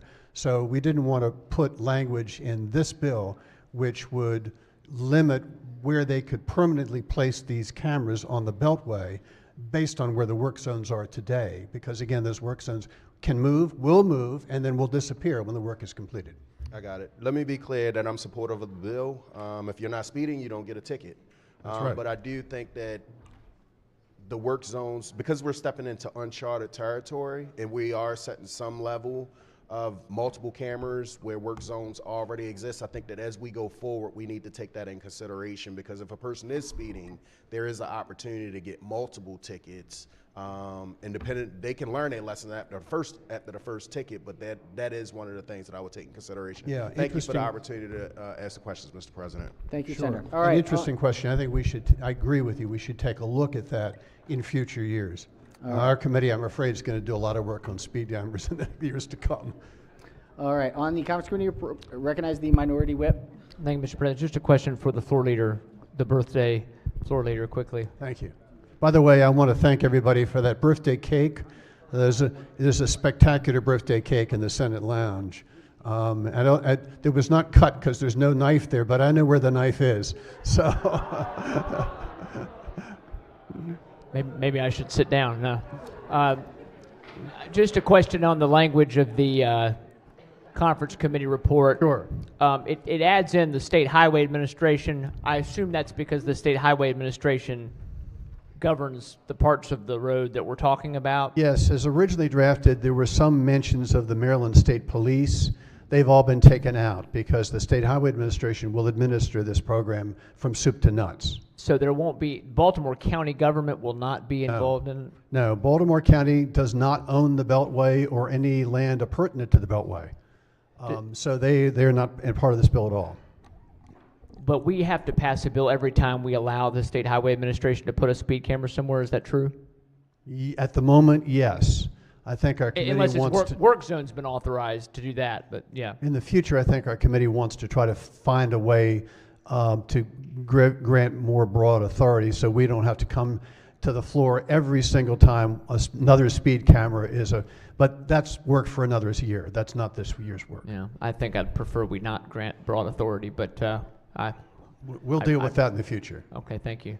Thank you, Mr. President. All right, question remains on the Conference Committee report. Recognize the Senator from Baltimore City on the report. Thank you, Mr. President. I heard from the floor leader, I thought I heard 3 cameras in each direction on 83. How many on 695?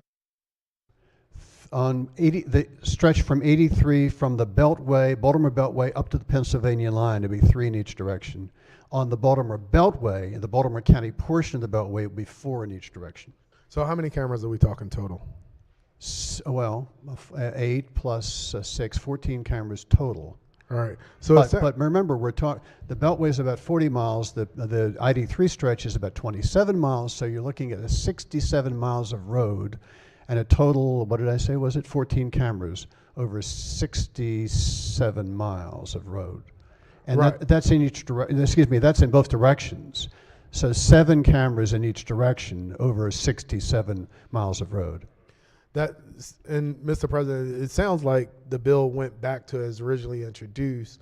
And so I understand the floor leader's suggestion that is 14 cameras for 60 miles of road, but I believe our previous colleague just spoke to the fact that it's these 14 cameras in addition to the work cameras. And so it doesn't give us a complete picture of it. There was an amendment to make sure that this bill that this bill focused on safety as opposed to enriching a private company that would be administering the program.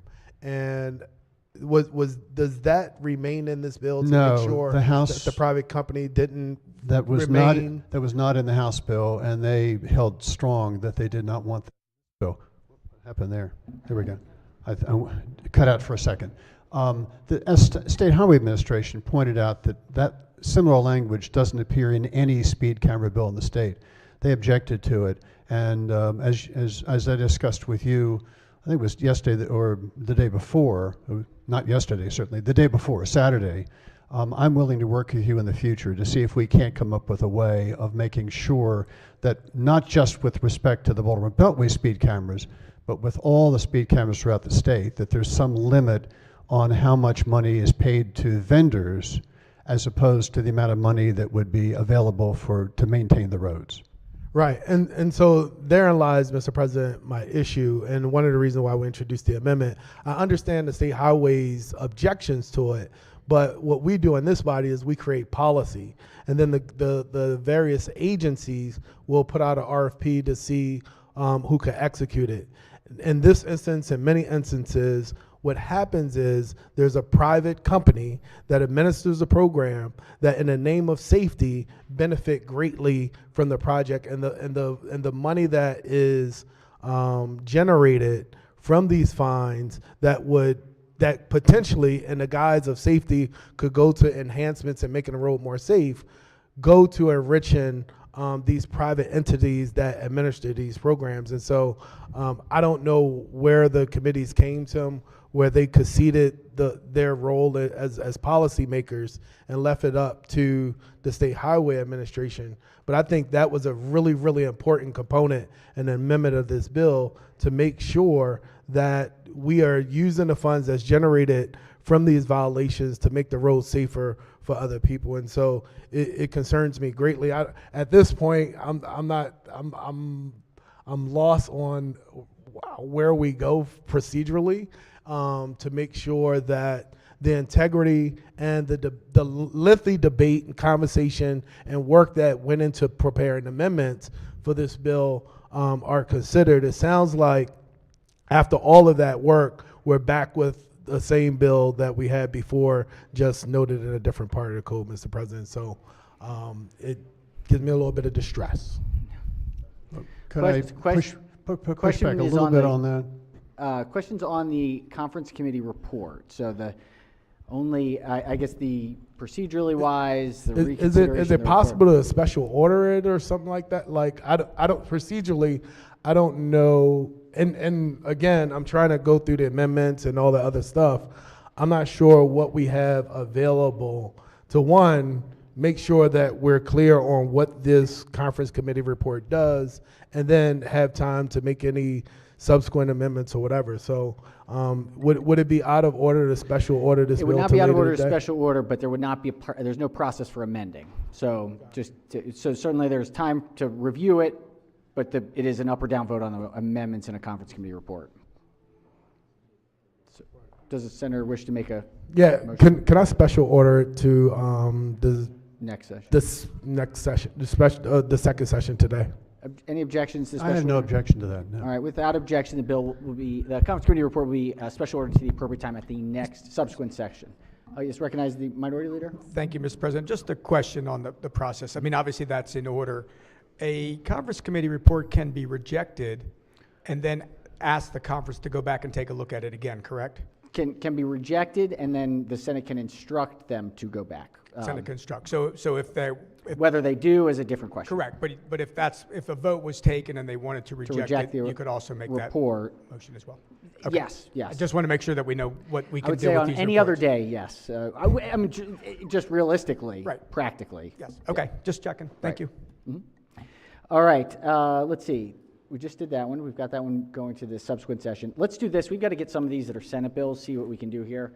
We've got a second reader out of Budget and Tax. This is report number 37. It's an amended one, so it's going to be tight. Clerk will read the bill. Senate Bill 683, Senator Charles, Catastrophic Event Account and Federal Government Shutdown Employee Assistance Loan Fund, alterations, Protect Our Federal Workers Act, favorable 3 amendments. Recognize the Vice Chair of the Committee. Thank you, Mr. President. This is the cross-file of House Bill 1424 that we discussed at the end of last week, and this is one of the most significant bills of the session to deal with the war on Maryland coming from Washington. As you may recall, there are 2 critical elements of it. One is expanding the power of the Attorney General to go to court on behalf of federal employees, federal agencies, and beneficiaries of federal benefits like Social Security, Medicare, and veterans benefits. It also provides benefits for federal employees who have been run off by Elon Musk and his merry band. In terms of helping them financially, it also says that it asks the department to explore helping federal contractors as well. I move the amendments and the favorable report. All right, Floor moves the adoption of the 3 committee amendments and the favorable committee report. On the amendments, any discussion? Yes, recognize the minority leader on the amendments. Thank you, Mr. President. Just a quick question for the floor leader. Will the floor yield? Senator may proceed. Absolutely. I just going over the fiscal note said $11.3 million for this. Is that accurate, or has that been addressed? Special funds expenditure for the special catastrophic funds. event count? We're checking on that. My recollection was not that number. Looked like But 10 million. fundamentally, this is going to cost some money. Yeah, well, that's what we're trying to find out. How much, if we could? I mean, special fund revenue, $10 million. General fund expenditures, $1.3 million. Special fund expenditures, or special fund revenue was 10. Special fund expenditures, 20 million. Net effect, $11.3 million.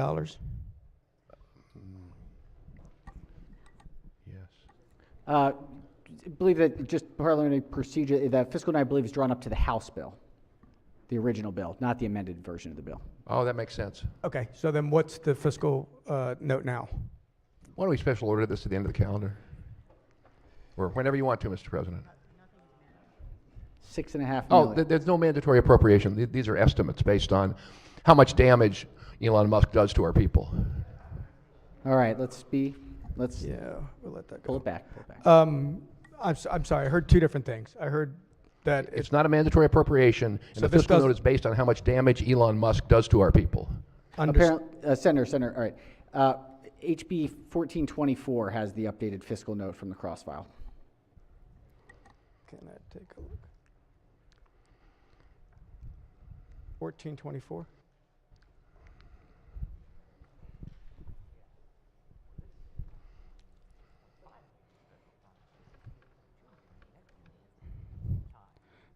So is that trying to say that we would get revenue from this, $6.5 million in revenue from this? I'm sorry. And then how are we getting revenue from this?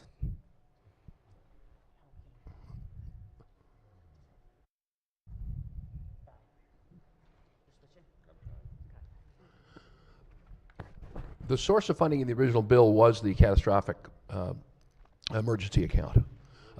It may have changed with the amendments. I don't know the answer to that. We're trying to check that for you. Okay.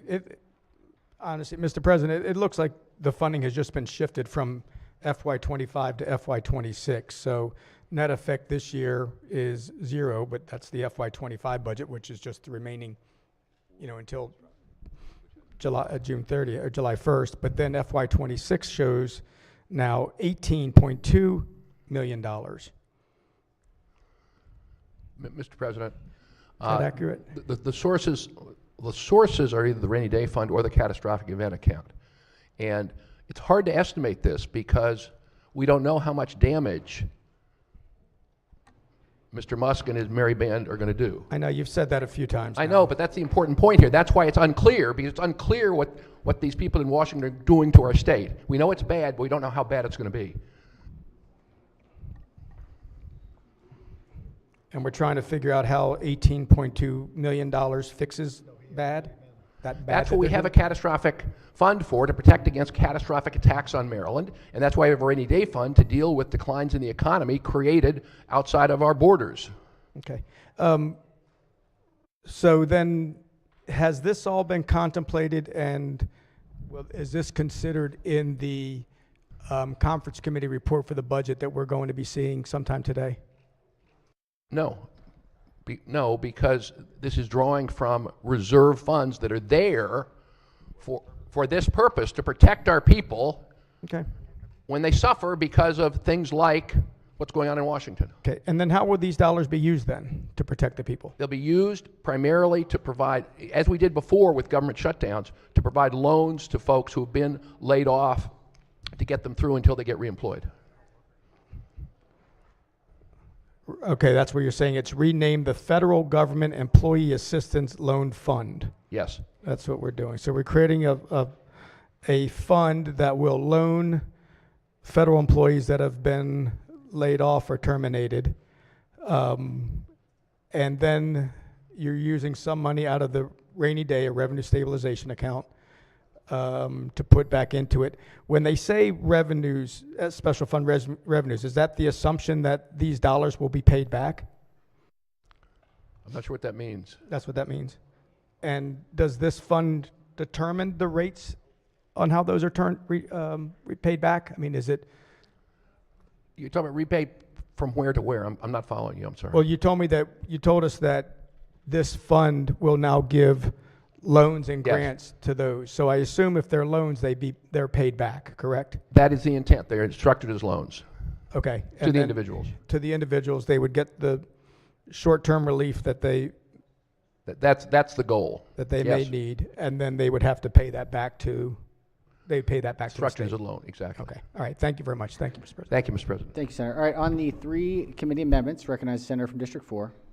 Thank you, Mr. President. If the floor leader would yield for a couple questions. Please. Senator, may proceed. Thank you. So, is this something new? Has the state ever done something like this before for employees that have been put out of work for changes in the government that are making the decisions? Yes. This has been done before? Things like this have been done before, yeah, absolutely. So when this body legislated out environmental provisions that for a paper mill in Western Maryland that was put out cost 675 jobs, this body didn't take any action. This body actually is the one that harmed those employees in the western part of the state. But we didn't offer anything like this, did we? In that case, not to my knowledge, beyond unemployment benefits, which is the way Maryland has for decades tried to help people. And we're trying to enhance benefits because of this situation. And are these federal employees eligible for unemployment? They are. Okay. And then coal production in the western part of the state, about 240 employees lost that through regulations that this body implemented. Did we do anything for those employees? Not extra, to my knowledge. Again, unemployment benefits. Unemployment. Okay. So I thank you. I appreciate the time, Mr. Floor Leader. Thank you, Mr. President. Mr. President, I'd like to add a comment in response to that question. All right, very, very briefly. It'll be very brief. I absolutely share the Senator's concerns. I think personally that what we do for folks whose industries are declining or are being crushed is not appropriate. And I'm glad to see that we're doing this in this case. Obviously, in Western Maryland, there's particular industries. In Central Maryland and in Southern Maryland and in the Washington suburbs, obviously federal employment is sort of the equivalent. And that's the point you're making, I think. And I think it's a fair point. But we shouldn't make the perfect the enemy of the good. And I look forward to having similar conversations about similar disruptions of people's employment in the future. I appreciate that. Senator's not going to get recognized. Question is on the three amendments. Question is on the three amendments. Is there further discussion for senators who have not yet spoken, on the three amendments? Senator's already spoken. Is that correct? Not on this one. All right. Recognize the minority whip on the amendments. Okay. Just to add one question about the amendments. Do the amendments do anything to what funds are going to the Attorney General? Because the original bill, I believe, had some money going to the Attorney General. Absolutely. The amendments are really focused on expanding the Attorney General's power to protect Marylanders, both in terms of their employment rights, but also their earned benefits like Social Security, Medicare, and veterans. The bill spells out that that's what this money is going to the Attorney General for? Absolutely, to protect Marylanders who are relying on these earned benefits. There was not already power and authorization for the Attorney General to do so?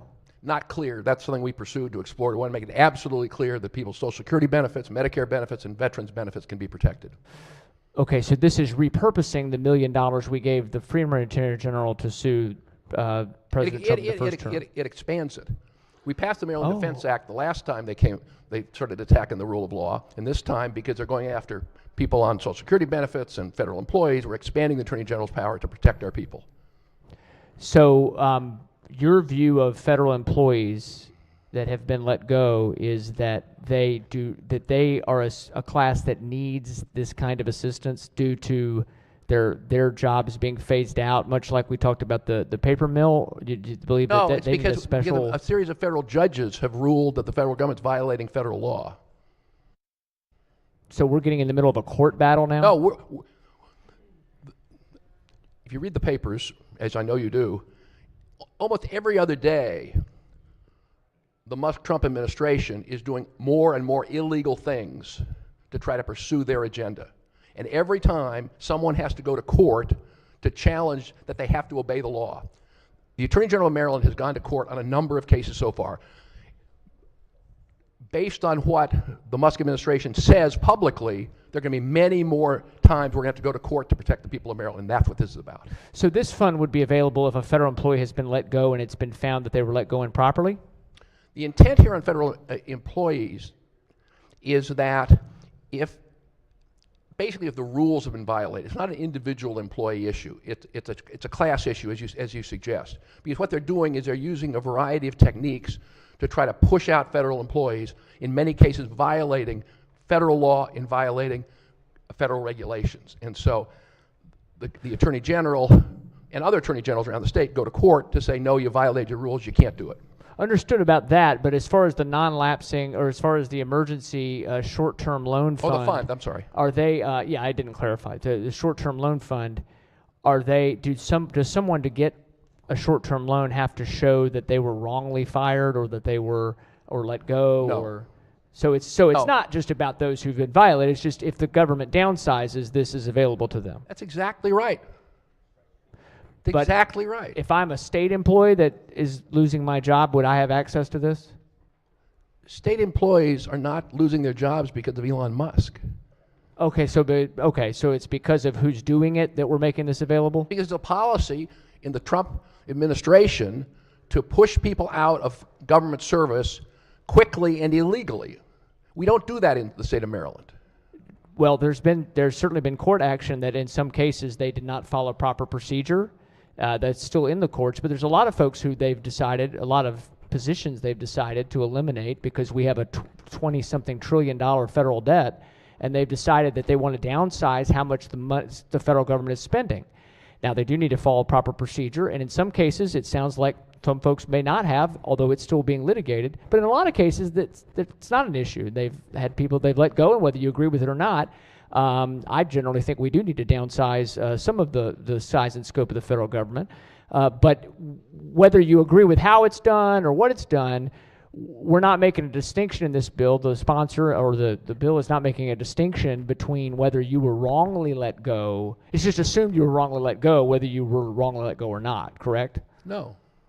So I cannot, if I am let go by the federal government through completely legal means, I can get access to a short-term loan, or if I was savagely, fired or escorted out of the building or any of the things. And we've heard some bad stories, so I'm not making light of it, but I'm just saying we're not making any distinction between the It's two. not individual bad stories, although we care about every individual.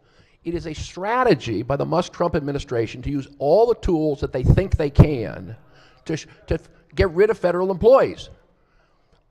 Just today, there's a headline about the website for the Social Security Administration crashing because they pushed out so many IT employees of the Social Security Administration. That ain't good. It would probably stun us to discover some of the things that have gone on in the federal government in the last 10, 12, 15, 20 years. Lots of stories where no one ever went anywhere or was punished for anything. So the idea that sometimes something bad may happen does not affect state policy. I guess what I'm trying to get at with my line of questioning is this.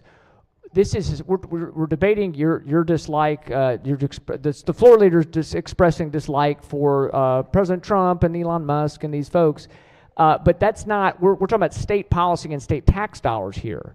And so we've setting up a loan fund when we've known for years the federal government would have to retrench at some point, and now it's happening. Now, again, you can debate, you need to follow the rules, although it's fascinating to me that this idea of folks that lost their job when Governor Moore took office and brought in new teams of people, as is his right to do, well, I think they'd be stunned to the level of how much histrionics there's about executive branch employees being maneuvered, being let go, being terminated. That's a lot of that is within the right of the new federal administration. Obviously, it sounds like there's some things that administratively weren't followed at times, or at least that's the accusation. It's in court. So, are we going to set up a non-lapsing fund Are we going to set up? Is this going to be in existence forever, or is it only temporary? That's where I'm getting at. It's sunset in 4 years.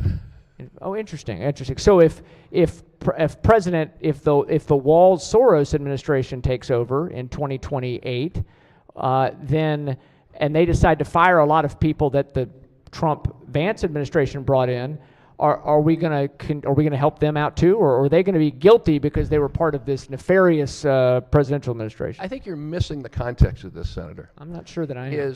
Some people say you should take President Trump seriously, not literally, or literally but not seriously. And I think we're taking him both literally and seriously. And he's been very public that he wants to cut taxes for billionaires. That's the major agenda they have for this year.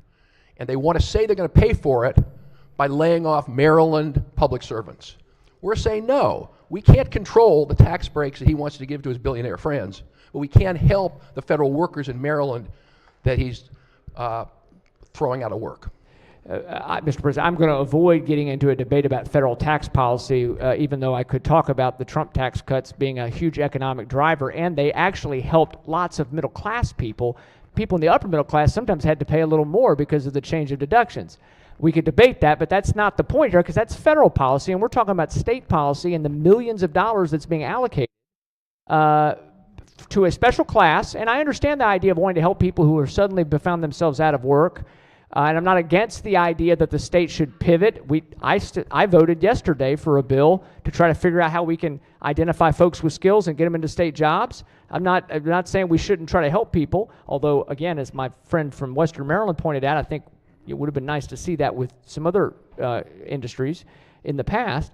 But this is about federal. You're trying to put a permanent, or at least it's not permanent actually. It's only to help people who happen to be losing their jobs because of a federal political thing that the body does not agree with, or that the gentleman doesn't agree with. I don't think it's wise to be putting together a multi-million-dollar. It says $18 million next year on the fiscal note on the other bill. $18 million? I just want to make a correction to a statement I gave you that turned out to be wrong. The program is set up on a permanent basis, but the access of the rainy day fund is limited to 1 year. Okay, well that's good. It's good. That's helpful. Well, would you like to be a co-sponsor? That's great. Maybe we could why don't we, what? I don't have an amendment.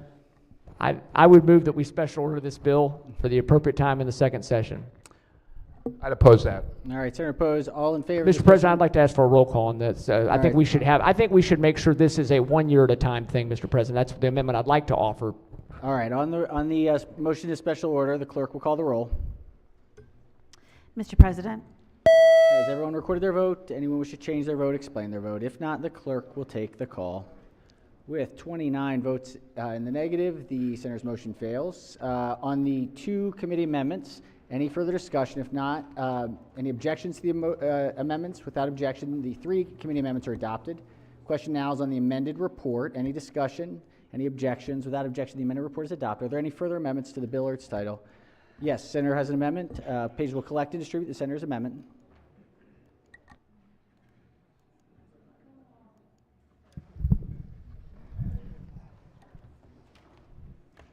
Thank you, Mr. President. As the amendments are being passed around, it's a very simple amendment. This amendment is just adding sponsors. All right, any objections to the senator's Accepted. motion? All right, without objection, the amendment is adopted. Are there any further amendments to the bill or its title? Seeing none, Senate Bill 683 is hereby ordered printed for third reading. All right, next order of business is Senate third reading calendar 60, single bill. Madam Secretary, can we please ring the bells? Hold on. Clerk, read the bill. Senate Bill 100, Senator Bailey, Natural Resources Pursuing Wounded Deer After Legal Hunting Hours and Using a Light Authorization. Nope, sorry, that's not it. 60. House Bill 1424, Delegate Jay Lewis, Catastrophic Event Account, Federal Government Shutdown, Employee Assistance Loan Fund empowers the Attorney General, alterations, protect our federal workers. House Bill 1424 is on third reading for final passage. This is an emergency bill. Yes, recognize the minority whip on the bill. Mr. President, this is the Crossfile. crossfile. Okay. So I'd just like to speak briefly since we had some questions here. I think it's wrong to put a fund in place and say we're only going to do it for 4 years. It's not, okay. Okay. Thank you. So it's not for just 4 years. It can go on forever. That's good to know. Good to know. I still say we should do this year to year and make it a 1 year program if we're going to do it at all. And again, I think that this is not the time for us to be putting pockets of money into things that we don't have a lot of predictability about with the budget deficit that we're facing. We're going to have our own issues. So my vote on this will be red. All right. Third reading, final passage. If there's no further discussion, the clerk will call the roll. Mr. President, Has everyone recorded their vote? Anyone wish to change their vote, explain their vote? If not, the clerk will take the call. With 34 votes in the affirmative, House Bill 1424 having received a constitutional majority is declared passed. Next, we've got third reading calendar 53. 53. Clerk will read the bill.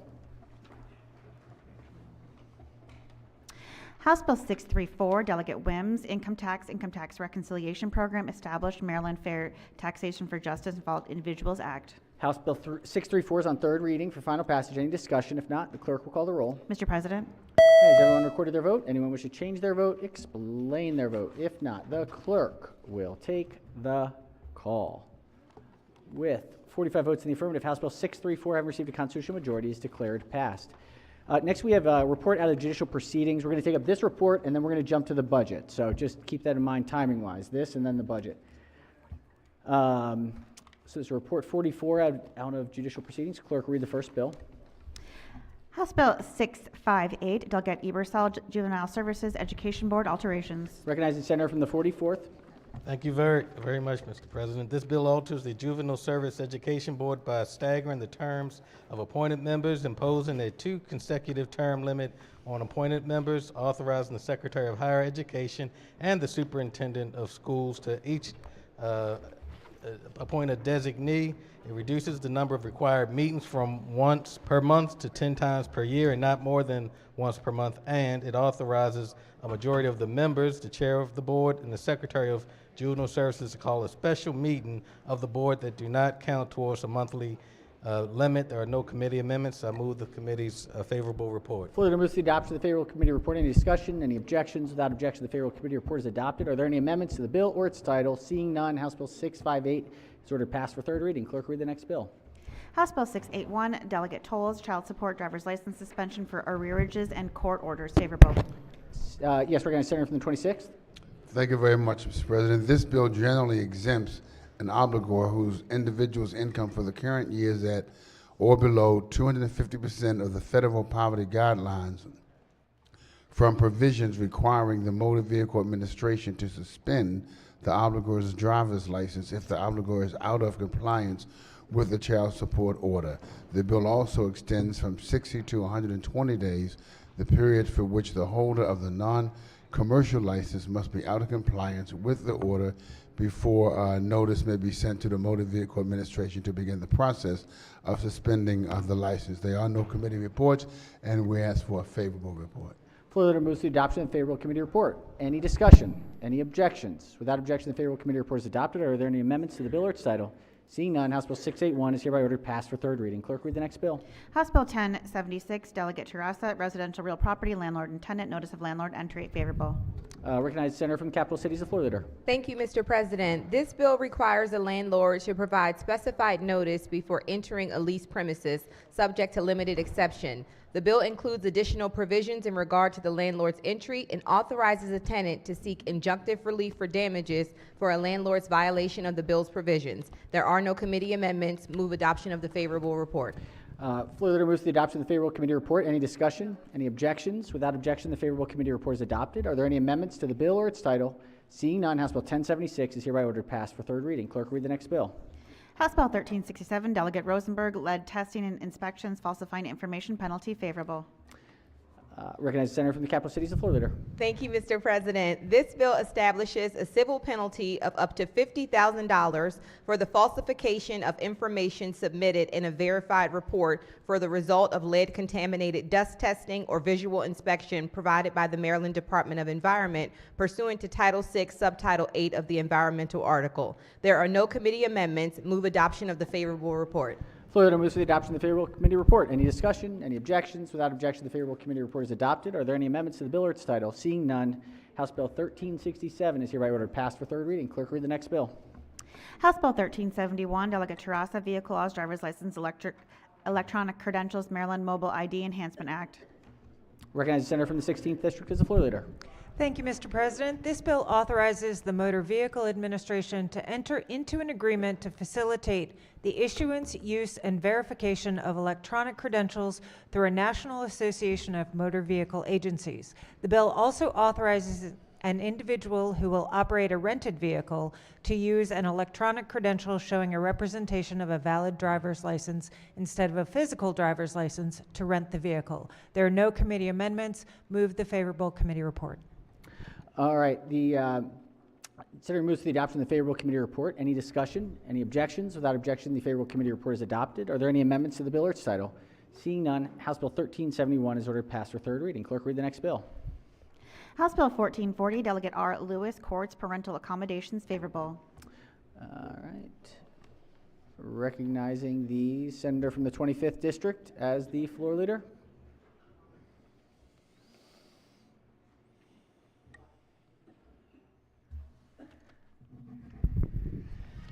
Mr. President, the bill requires a circuit courthouse that is constructed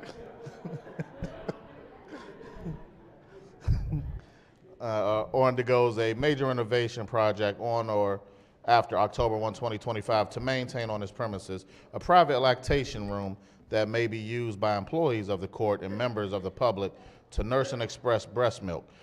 The bill also authorizes a jury, judge, or jury commissioner to excuse from jury service an individual who is a breastfeeding mother or has legal custody of and is personally responsible for a child younger than age 3 requiring continuous care by the individual during normal court hours. By December 31, 2025, and annually thereafter, the judiciary must collect and report specified information to the General Assembly regarding jury excusals. There are no committee amendments. Please accept the report. Floor leader moves to the adoption of the favorable committee report. Any discussion? Any objections? Without objection, the favorable committee report is adopted. Are there any amendments to the bill or its title? Seeing none, House Bill 1440 is hereby ordered passed for third reading. All right. Mr. President. Yes, recognize Senator from District 2. Need a schedule a vote change on Senate Bill 259 from yay to nay. 259, any objections? Yea to nay, without objection, so ordered. Senator from the 27th? 27? Was there one? Thank you, Mr. President. I just wanted to make an announcement to recognize a guest up top. Senator may proceed. Thank you. Ladies and gentlemen, members of the Senate, please welcome Joshua Dinkkow. He's a senior at Crofton High School. He's hanging out with us in our office today, and he's headed to Towson University in the fall, so give him a warm Senate welcome. Thank you. Welcome, welcome. All right, are we ready? Okay, let's do it. All right, we are going to bring up, this is House Bill 350. Clerk will read the bill. It's not quite there yet. There we go. House Bill 350, the Speaker, Budget Bill, Fiscal Year 2026. All right, this is the Conference Committee report. We'll recognize the chair of the committee.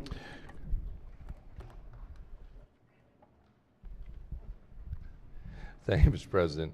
The Conference Committee has reconciled the differences between the House and the Senate versions of the state operating budget for fiscal 26. Today we report the compromised version of House Bill 350, the Budget Bill, and House Bill 352, the Budget Reconciliation and Financing Act, reflected in the Conference Committee report. Mr. President, I'd certainly like to thank you and your staff. Have been extraordinary, particularly Ms. Sprinkle has been just invaluable. Could not have got it done without you.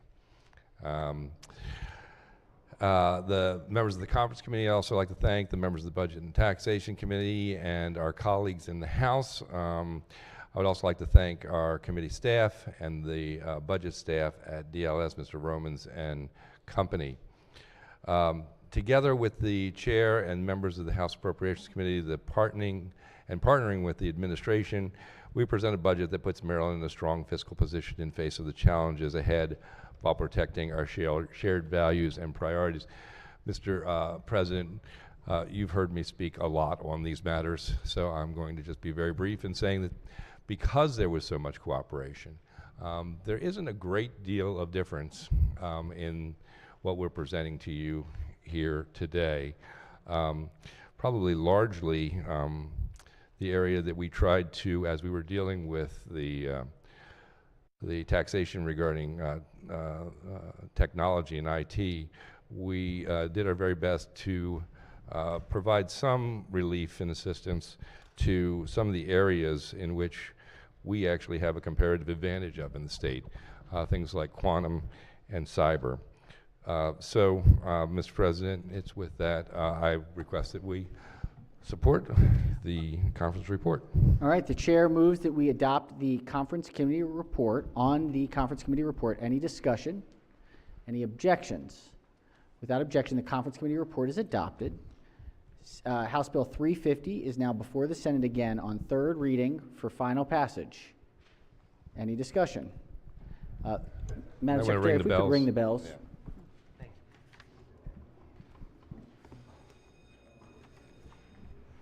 As we're doing this too, Senators, it's gonna be kind of a lot of bouncing around, so stay close. If you hear the bells, it's a real vote, so. All right, clerk will call the roll. Mr. President? Has everyone recorded their vote? Anyone wish to change their vote? Explain their vote? If not, the clerk will take the call. With 33 votes in the affirmative, House Bill 350 having received a constitutional majority is declared passed. We now have, do we have to read the message? Clerk will read the message? Do we have a message on this one? Yeah. Nope, all right. Let's pull up House Bill 352. Clerk will read the bill. House Bill 352, the Speaker, Budget Reconciliation Financing Act of 2025. Recognizing the chair of the committee on the Conference Committee report. Thank you, Mr. President. I move that we adopt the Conference Committee report on House Bill 352.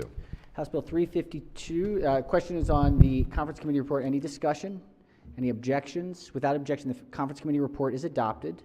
Are there, House Bill 352 is now again before the Senate on third reading for final passage. Recognize the senator from District 1.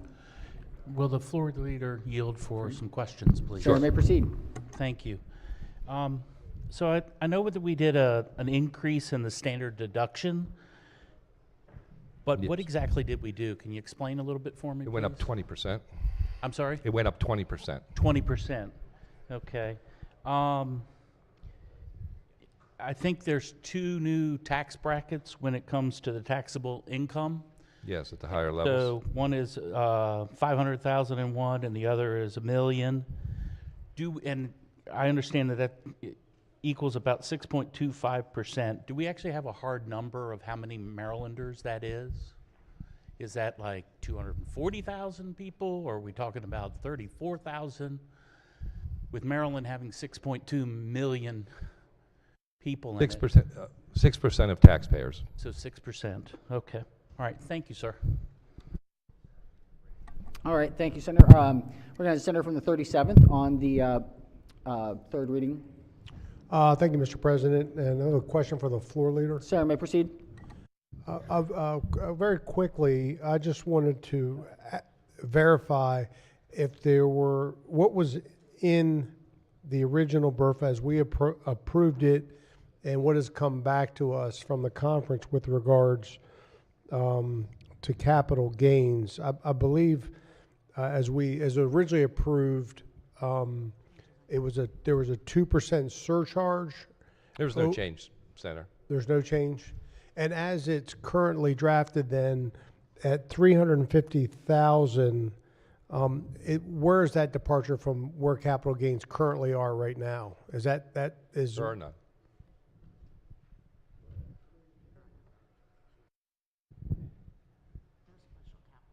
Yeah, there's no special gain, a capital gains tax at this point.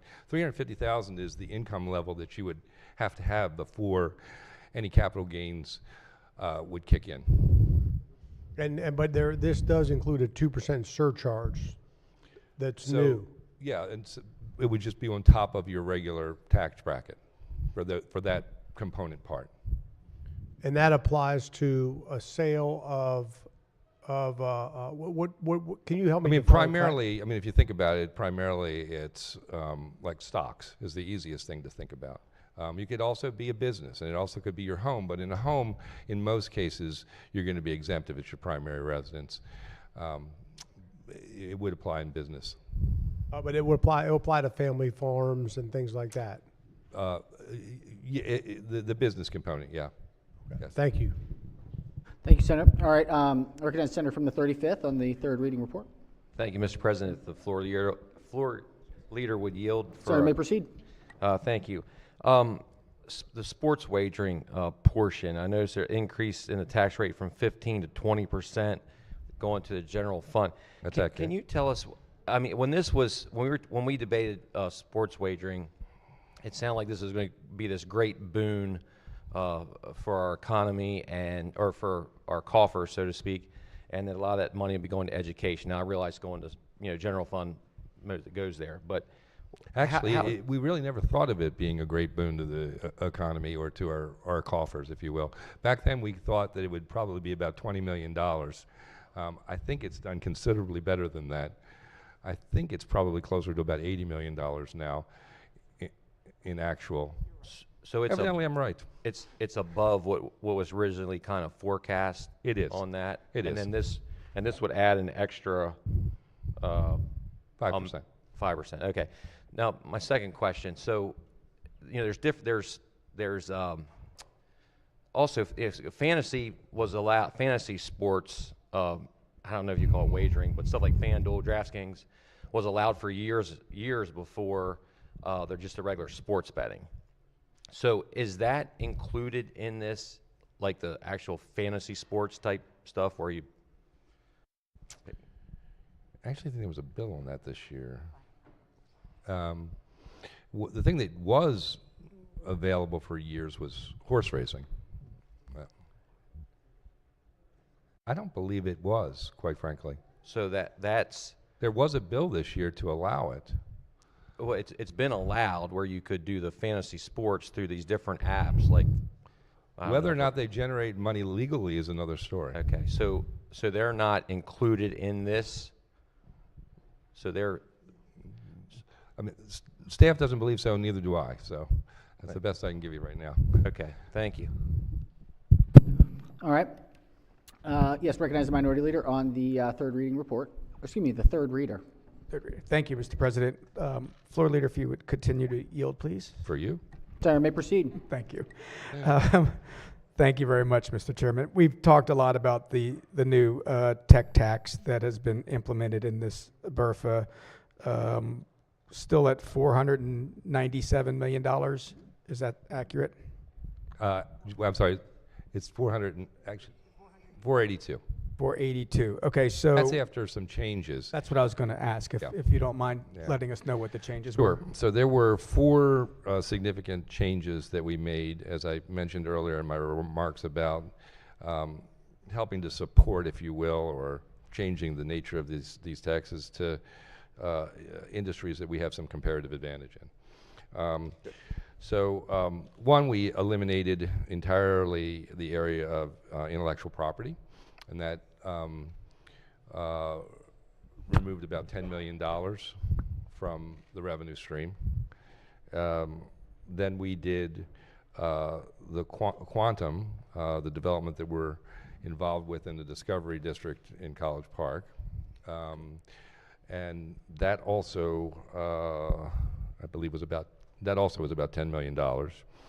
And then with regard to cyber, we did our very best to ensure that we captured a big piece, not the entire piece of cyber, but that was about $20 million.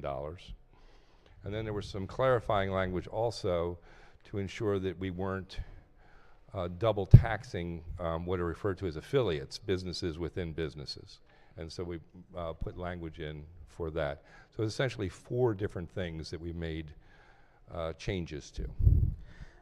Okay, so thank you. The double taxing concern was whether or not subcontractors pay it after subcontractors? Businesses within businesses. Businesses within businesses. Yeah. So what about the concern was about pre-existing contracts where they may be held with by the state or by a federal government where taxes might not be paid by the state, obviously, but as you go down the chain of prime contractors and subcontractors, are taxes We're only on a required going forward basis. So that's with existing, only going forward. Okay. Going forward then, back to my question about large state contracts, that they're, obviously the state's not paying the tax, but as prime contractors hold subcontractors to get these projects done, are there any taxes that are involved between a subcontractor and a prime contractor? It certainly could be. It could be even if the nature of what they're doing, sure. Well, but the question was that at the yes, the end buyer, the state or the federal government, it's just is not like the federal government. Yeah, and we've talked about this as it relates to defense contracts. Right. And there's been a fair amount of discussion because of Pax River. Right, but you're saying even if the state has contracts, if they have a contract with a prime subcontractor and the state's the ultimate buyer, are taxes paid in that supply chain, or is that When that you line say of prime subcontractor, I want to make sure I completely understand what you're saying there. There's a prime and then there's a sub. Correct. So are you talking about between the sub and the prime? Correct. Yes. So there would be a tax. I believe so. Yes. That's correct. But even though so the prime contractor then wouldn't be able to recover that. I mean, it would just be a cost now that is paid for. The prime wouldn't pay it. The prime would be charging that to the subcontractors. The subcontractors then would be responsible for having to. Yeah, I mean the prime would be paying the purchase on the tax on the purchase from the sub. Okay. So that became concerning, obviously, but you're saying on any contracts that are currently in place that this would not apply to? That is accurate. Okay. And then after if going back to what the bill was itself, there was a number of things that people were calling the 5 bullet points that were at the end. I think you said one was intellectual property and things. Were all of those stricken, or just the property one, the intellectual property? You mean within that section on intellectual property? Correct. That was stricken. That was stricken. Yes. Okay, and then there was something that talked also about, I think, trademarks and registrations. That was all part of it, yes. That was, all of those were stricken? Correct. That was my question. Correct. Okay, and then finally, you mentioned cybersecurity. Yes. Or, not finally, but just you mentioned cybersecurity. Yes. What are specifically we trying to do to help that? So we exempted cloud computing. In an effort, so everyone Cloud computing is data storage? Data storage, Okay. yes. Yep, Right. you got it. We're exempting that. Yes. So if there's any tax that was on data storage. Which we believe is the prime activity of cyber companies. Okay, and then this was finally, you mentioned quantum. Yes. Again, which is something that obviously is being promoted in the state. Yes. What did we do specific to that? So basically, we eliminated this taxation, the specific taxation, within the Discovery District in College Park, which is housing the area in which cyber is beginning to become significant nationally and internationally. Okay, so if you're a specific business in that College Park Discovery area, Yes. you're exempt from the tax. That's correct. Related specifically to That's quantum. correct. Okay, but there's obviously quantum within the rest of the state. But I'm sure that's there where may the be investment be subs doing kinds of work, that kind of work. It's possible, but I think for the vast majority of people, as you know, one of my least favorite words, the ecosystem. Always developing an ecosystem. Well, they're developing an ecosystem there, and they have developed one in College Park, and so everyone seems to be attracted there. There's a great value of working together within the unit, with the university and with the other companies that are already housed in that area. Okay, and that's also where the state targeted its investment. Our resources. So that's why absolutely. that Which we've been location- doing for years, by the way. Okay. We started doing this, I can't remember, 3 or 4 years ago at least, where we made our first $10 million investment. It's really actually starting to pay off. Okay, all right, so we exempted businesses that are in that specific area. Okay. Yes, sir. Thank you very much, Mr. Chairman. Yes. Thank you, Senator. All right, recognizing the minority whip on the bill. Thank you, Mr. President, and Mr. Chairman, thank you. If you would continue to yield, I have Senator, one. may proceed. Thank you, Mr. President. I have one maybe like technical or specific question, then maybe a broader question I'd like to ask.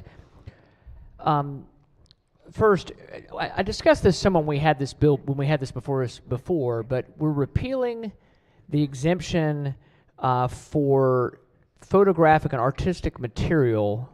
We're adding a sales tax to that.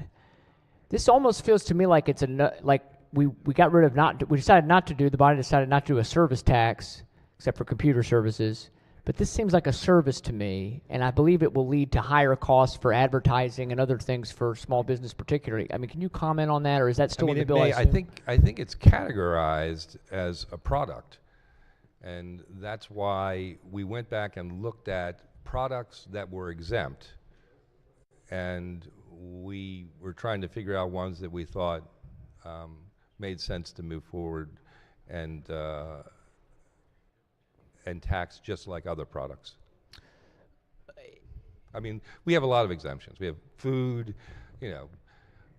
diapers, baby supplies. There are things that we think are essential to our way of life, and the way of life of Marylanders.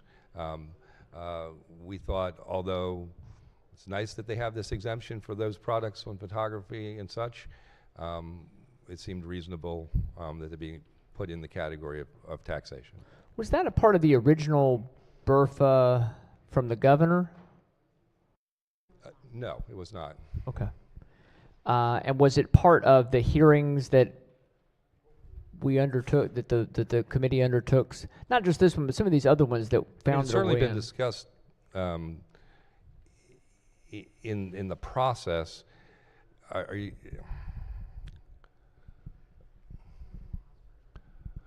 It was in the House version that came over.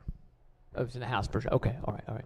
Let me ask just a broader question, if I could. How much is being raised in taxes and fees total versus how much is needed to balance the budget?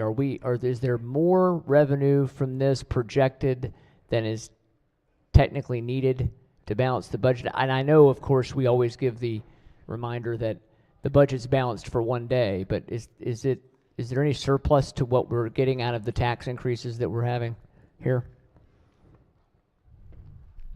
Well, it was 1.6 in taxes and fees and $2 billion in cuts to the budget. And so, you know, I know this is, it may not be intuitive about the way we think about budgets in terms of the immediate budget and whether or not that budget has a surplus or a deficit. And it does not have a deficit, by the way, and how we think about what happens over the course of time. And the actions that we take during this budget process have impacts on both our cash balances and what happens in this year, and it also has impacts on what happens in out years. So our goal, given everything that we had before us, was to have a real impact on both our cash balance, which we did. We, as I mentioned, has mentioned several times in the SAC committee, we determined that we wanted to have at least $100 million in fund balance. We're ending this with, I think, around 317 million, if I'm not mistaken.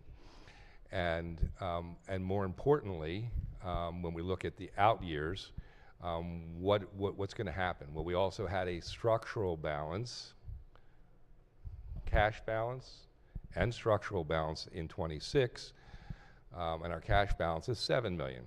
Not huge, but at least it wasn't negative, and having it negative is not unheard of, but in a current year, but it is something that has occurred, but we didn't want it to be, and we worked very hard to ensure that it didn't. So I'm trying to get to your question of, which I think is, did we do too much? And I don't believe we did. I think we did enough, more than enough to get to where we needed to be for 26, but even more so to put us in a better financial place for the next several years. You may have also heard me talk about the structural as we move out for 27. I think I might have mentioned before that we thought it was going to be about 300 million to the bad, if you will, but so much better than the 2.9 billion that it was supposed to be. Well, it's even better than that. Turns out revised numbers has it as 128 off, right? And so, and as you go out, and I've said this a couple times now, as you go out, the numbers that were sort of mind-numbing to think of, right? And remember, a structural deficit is really not a deficit per se. It's only a deficit if you don't handle it in the year that it comes up. And we handle it every time, but what we have done in this case is not only handle our current year, but we also have handled making it a much better position to be in as we go into those out years by dramatic amounts. Where in year, I think 30, we were showing $6 billion when we came in. Well, it's cut in half now. This is all about what would happen if we did nothing. We're going to keep doing things to make things better as we go through the years. And it requires, you know, a constant look at these issues and a constant adjusting and a constant making sure that we're doing the best that we can by managing our priorities. Thank you, and I think maybe a final question on the computer IT tax specifically, but on the feeds in the overall issue. Do you believe that we will be back here to fix this computer tax because we've had to push this kind of through and put it together as we fly I it? will say this. Doing a tax of this nature is no question complicated, no question. And it's also no question when you think about it, particularly business to business. And so do I think there is the possibility of adjustments along the way? Absolutely. Quite frankly, in order to even move forward, the comptroller is going to have to come out with rulings on how to interpret what we have done. And so we'll look at those rulings and decide whether or not that is actually what we intended to do. And so the possibility certainly exists because of how complicated it is. Thank you very much. Mr. President, just, and I think we may have some other questions, but I appreciate the dialogue. Obviously, strong disagreement with the idea that we would raise taxes, the largest combined tax increase in the state's history, and at a time when we're talking about the things that people are going through. I would say that this is something that there's a difference of viewpoint here between the idea that people give us their money and we're supposed to be and try to be good stewards of it. And there's this attitude at times that happens in, you know, a lot of one-party states particularly, where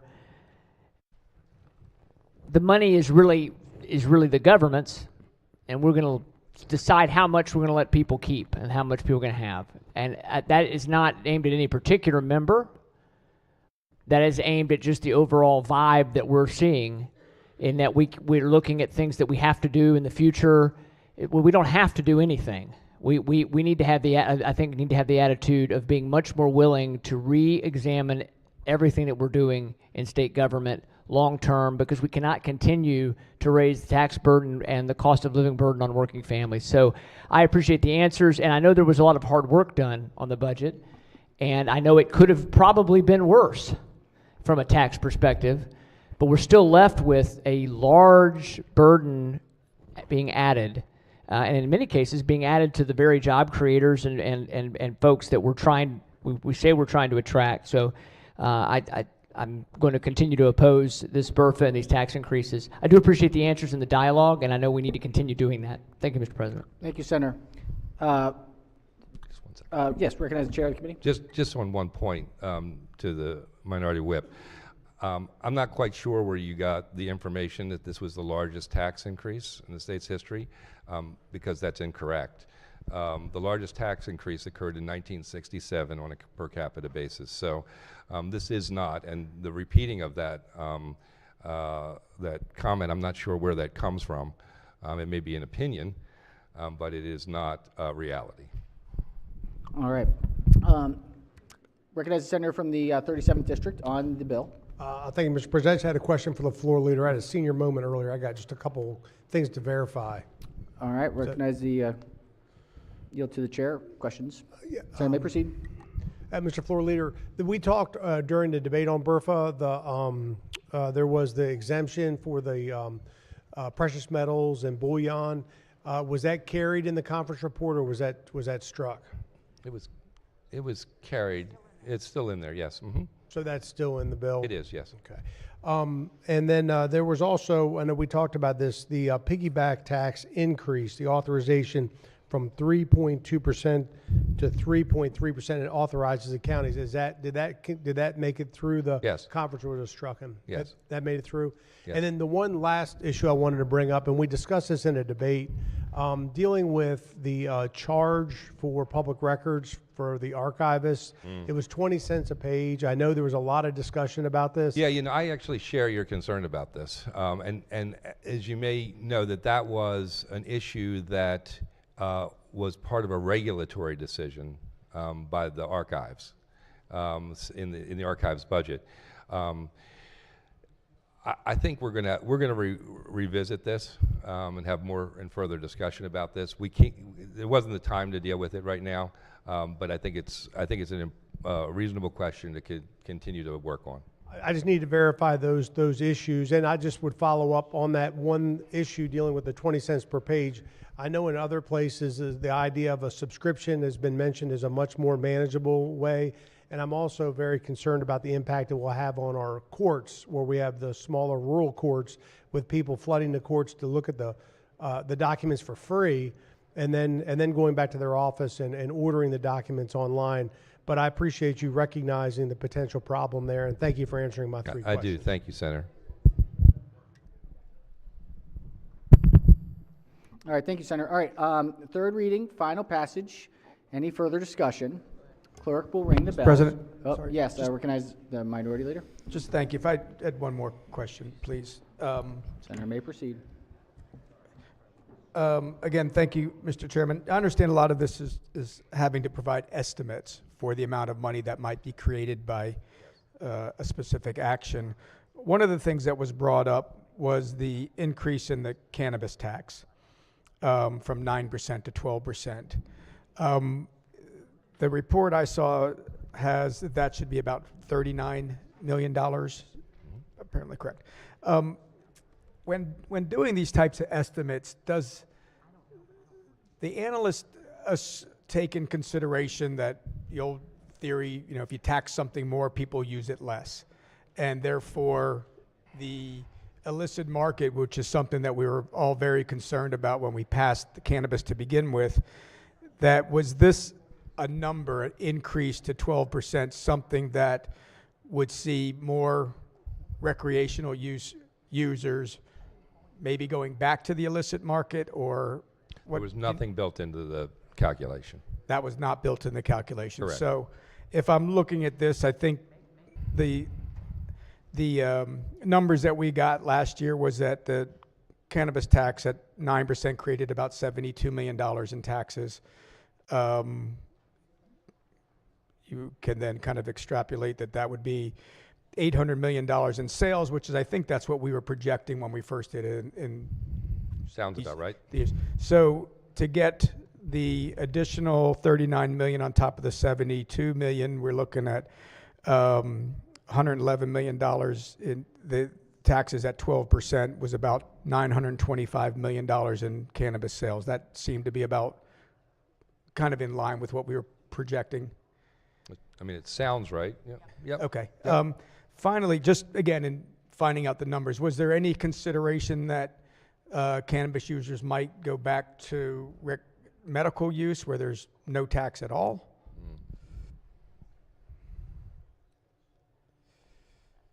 I don't believe it was not built into the assumptions. Okay. Possible, but as you know, that's a complicated question because people have to pay $200 or to get their prescription. Right. Number of things that can happen. Yes. Okay. And then finally, just again, because a lot of these things were driven to help out with the deficit that we were in and the structural deficit. But Structural deficit, yes. Right. But a lot of most of the cannabis money does not go back to the general fund. In fact, there was a change to that. There's actually less going back to the general fund. Was there discussion on why that was done that way rather than just going? Yeah, I mean, I think it's pretty straightforward, although the lineup of the things that it was to go to in the original bill are incredibly worthy and important.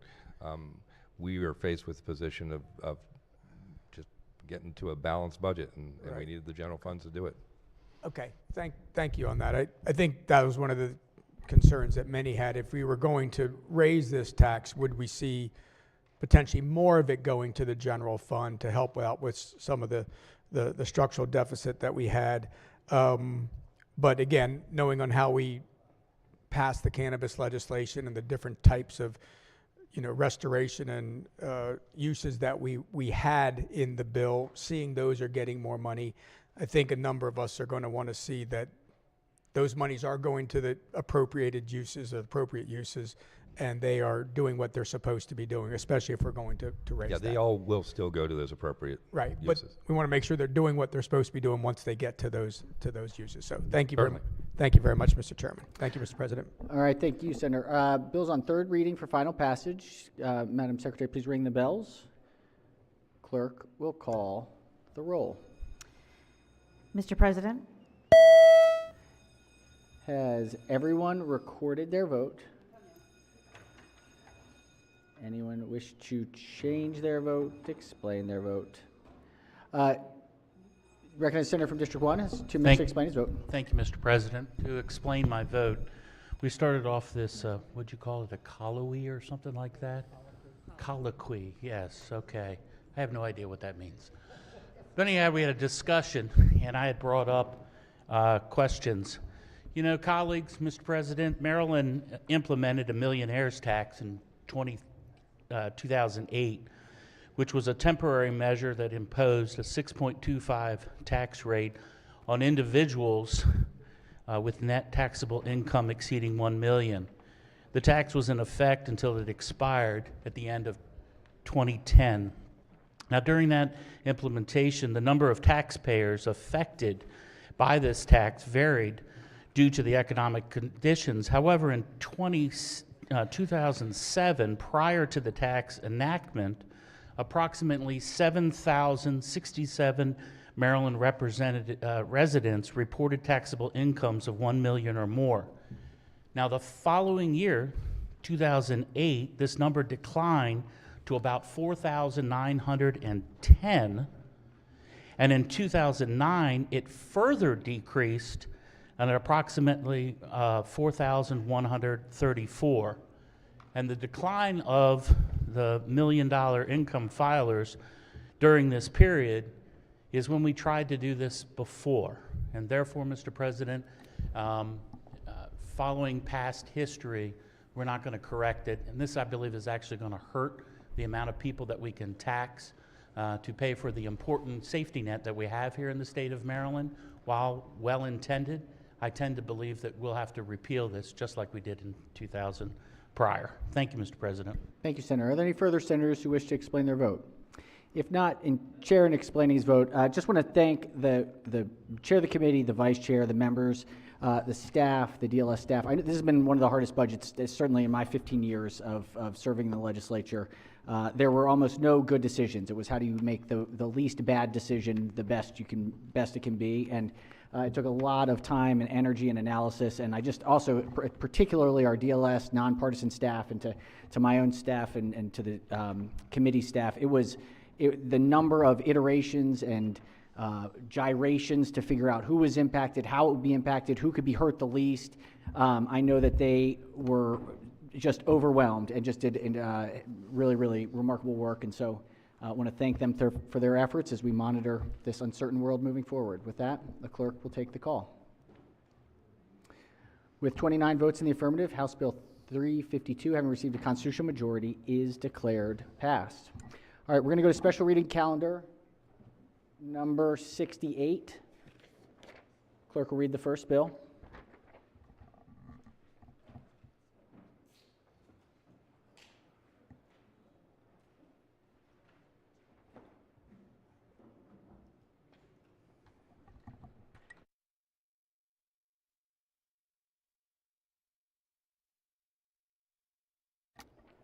Clerk, read the bill.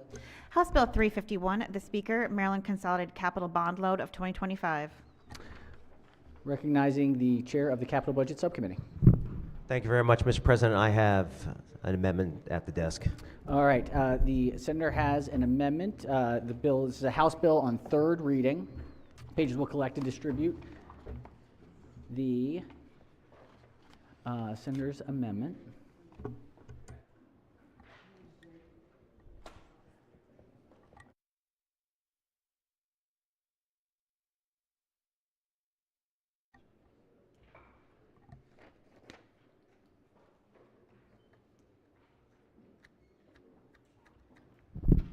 All right, Senator may explain the amendment.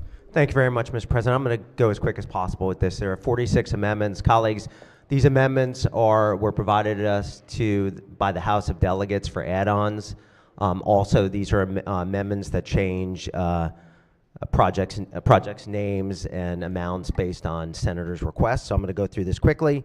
Amendment 1 just makes technical changes. Amendment 2 makes technical changes as well and corrects the grantee's name.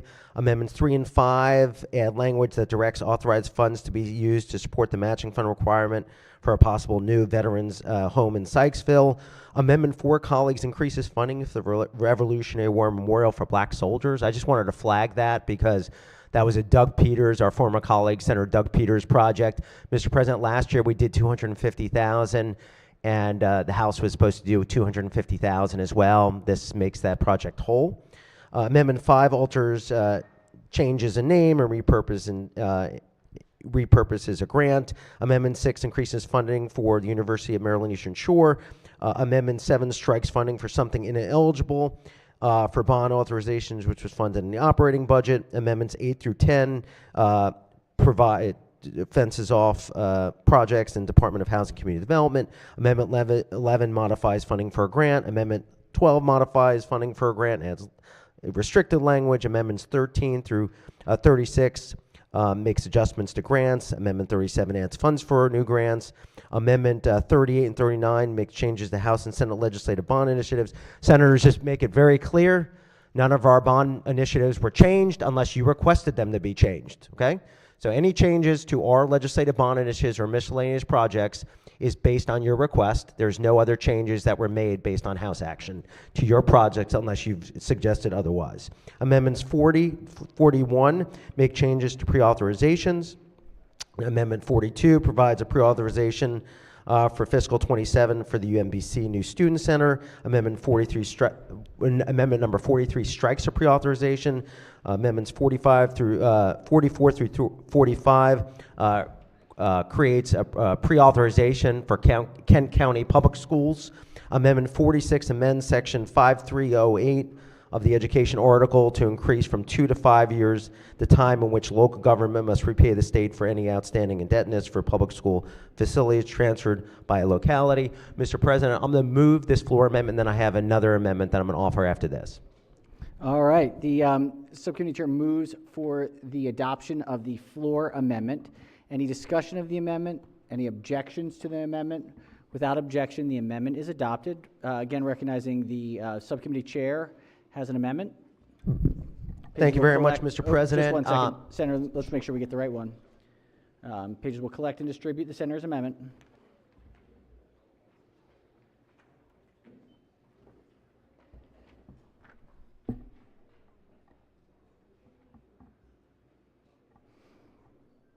All right, Senator may explain the amendment. Thank you very much. First part of the amendment just modifies a number, an appropriation going to a grantee based on the request of a senator. And amendment number 2 adds funds to a project in Baltimore City that should have been included in the first place. I would move the amendment. All right, Senator moves the amendment. Any discussion? Any objections? Without objection, the amendment is adopted. Are there any further amendments to the bill or its title? If not, House Bill 351 is on third reading for final passage. Any discussion? If Mr. not, President? Oh, yes. I just please. wanted to again thank Department of Legislative Services, the team in my office, your team, and the entire Senate Budget and Taxation team. Mr. President, this is a state investment. Everybody's going to feel the positive impact of the capital budget, and I'm looking forward to voting for it today, sir. Thank you, Senator. All right, third reading, final passage. Clerk will call. Yes, I recognize Senator from District 7. I just want to say something from our side of the aisle as a member of the committee. The chairman does an incredible job. He is always on his laptop working this. He knows these issues line by line. If you had a project, he knows it. He knows the number.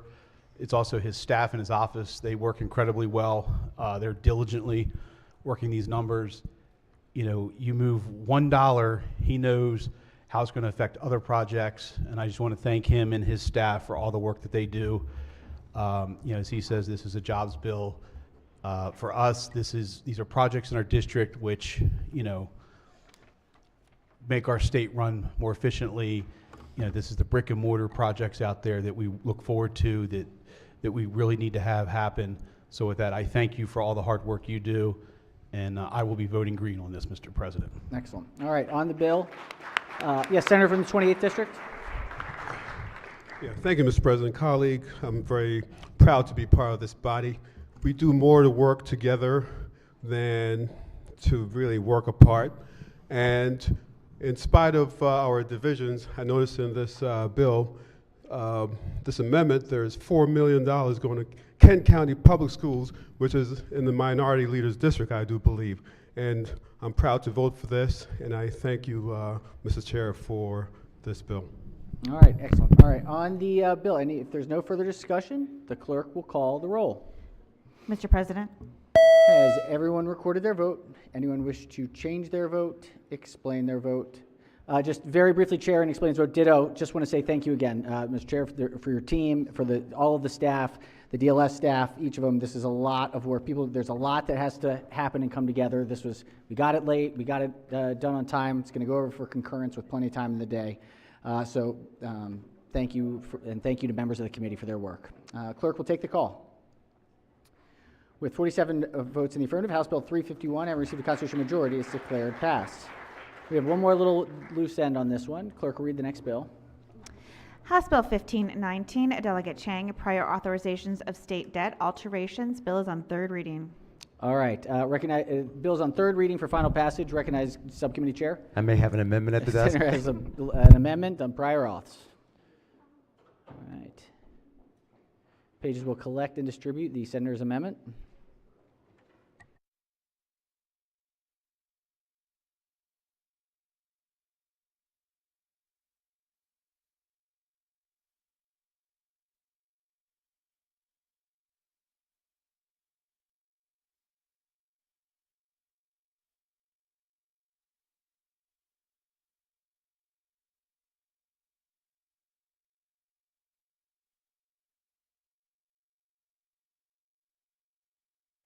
All right, Sarah, may I explain the amendment? Thank you very much, Mr. President. There's really 17 parts of this, and what this is the prior authorization bill. So what this does is it modifies previous grantees, repurposes funding, including those that have been deauthorized and grants that are terminated. I would move the committee amendments and vote favorably on the bill. All right, floor leader moves to the adoption of the amendment. Any discussion? Any objections? Without objection, the amendment is adopted. Are there any further amendments to the bill or its title? If not, House Bill 1519 is again before the Senate on third reading for final passage. Any discussion? If not, clerk will call the roll. Mr. President, Has everyone recorded their vote? Anyone wish to change their vote? Explain their vote. If not, the clerk will take the call. With 47 votes in the affirmative, House Bill 1519, having received a constitutional majority, is declared passed. All right. Where was this?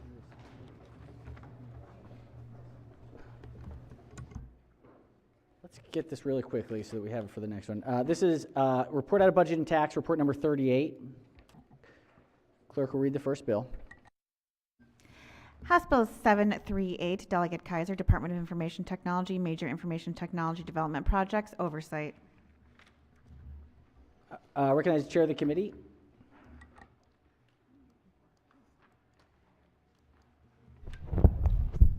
Thank you, Mr. President. House Bill 7. These glasses are killing me. House Bill 738 is nearly identical to Senate Bill 705. It's just a drafting error, which will get fixed appropriately. As passed by the Senate unanimously, the bill makes various changes to the statutory framework governing the funding, management, and oversight of major information technology development projects on the state agency. There are no committee amendments, and I move adoption of the favorable committee report. This, of course, is what we did yesterday and how I was speaking, I think, so glowingly about the bipartisan work that has been done to really take on issues at this agency and move things forward. So I move adoption. All right. Floor leader moves to the adoption of the favorable committee report. Any discussion? Any objections? Without objection, the favorable committee report is adopted. Are there any amendments to the bill or its title? Seeing none, House Bill 738 is hereby ordered passed for third reading. Clerk, read the next bill. House Bill 1343, Delegate D. Jones, Anne Arundel County Property Tax Daycare Centers and Child Care Centers. Recognizing the Majority Leader. Thank you, Mr. President. House Bill 1343 expands eligibility for a specified personal property tax exemption in Anne Arundel County to include specified large child care homes in the county. The bill also alters certain criteria for local property tax credits in the county for specified daycare providers and family child care homes. There are no amendments. I move adoption of the favorable committee report. Floor Leader moves to the adoption of the favorable committee report. Any discussion? Any objections? Without objection, the favorable committee report is adopted. Are there any amendments to the bill or its title? Seeing none, House Bill 1343 is hereby ordered passed for third reading. Let's go to special order calendar. This is out of Education, Energy, and the Environment. This is special order calendar 61. Clerk will read the first bill.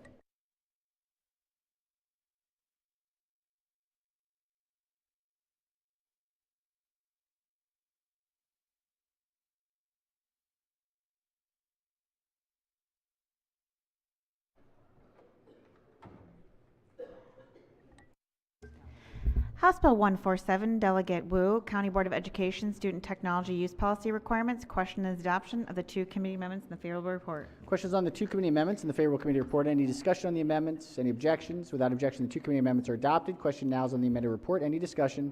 Any objections? Without objection, the amended report is adopted. Are there any further amendments to the bill or its title? Seeing none, House Bill 147 is hereby ordered passed for the third reading. Clerk, read the next bill. House Bill 782, Delegate Atterbury, Study on Detecting Deadly Weapons in Public and Middle High Schools. Question the adoption of the two committee amendments in the favorable report. Questions on the two committee amendments? Any discussion? Any objections? Without objection, the two committee amendments are adopted. Question now on the amended report. Any discussion? Any objections? Without objection, the amended report is adopted. Are there any further amendments to the bill or its title? Seeing none, House Bill 782 is hereby ordered passed for third reading. Clerk, read the next bill. House Bill 888, Delegate Fair, Education Initial Teacher Certification Qualification. Questions on the adoption of the favorable report. House Bill 888 is on third reading. Excuse me, it is not. It is on the question before the Senate is on the favorable report. Any discussion? Any objections? Without objection, the favorable committee report is adopted. Are there any amendments to the bill or its title? Seeing none, House Bill 888 is hereby ordered passed for third reading.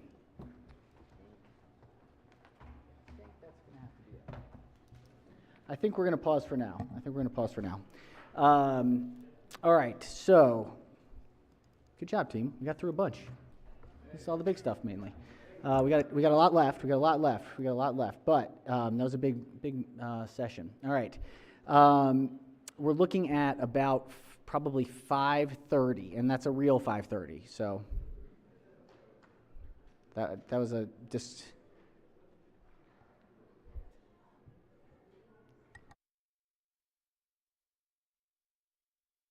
5:30. Let's recognize the Chair of Finance. Thank you, Mr. President. If we really hurry over to the Finance Committee, we have to do concurrences, and then we might get a little break. Thank you.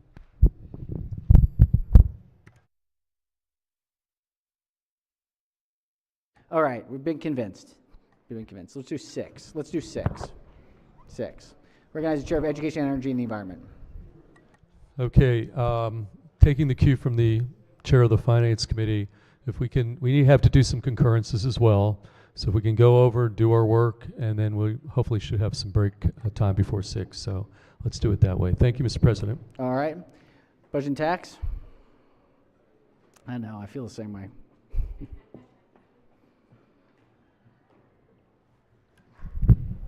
We're not going to meet unless you get a call. Okay. All right. Judicial proceedings. Thank you, Mr. President. The Judicial Proceedings Committee will meet today at 5 p.m. for a voting session. 5 p.m. All right. Let's see. Do we have any other select committees? Oh, shoot. Before we do that, sorry, one moment. We do have one administrative thing. This is that's what I was looking for.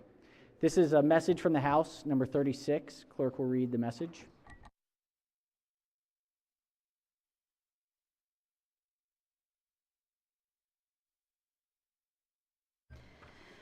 Message from the House of Delegates, number 36, first reading House Bills. House Bill 505, the Speaker, Renewable Energy. Majority Leader moves so we consider the reading of the bills. They will be referred to the Rules Committee. All right. Let's see. Are there any other select committees, standing committees, delegations, caucuses? All right. If not, 6 o'clock it is. Let's do a quorum call. Mr. President, Has everyone recorded their presence? If so, the clerk will take the call. With 46 members in the chamber and a quorum being present, the Senate of Maryland remains in session. Senators, the chamber will remain secured for the duration. Recognize the Majority Leader. Thank you, Mr. President. I move the Senate of Maryland stand adjourned until 6 p.m. real time this evening. All right, without objection, so ordered. See you all at 6. Onwards.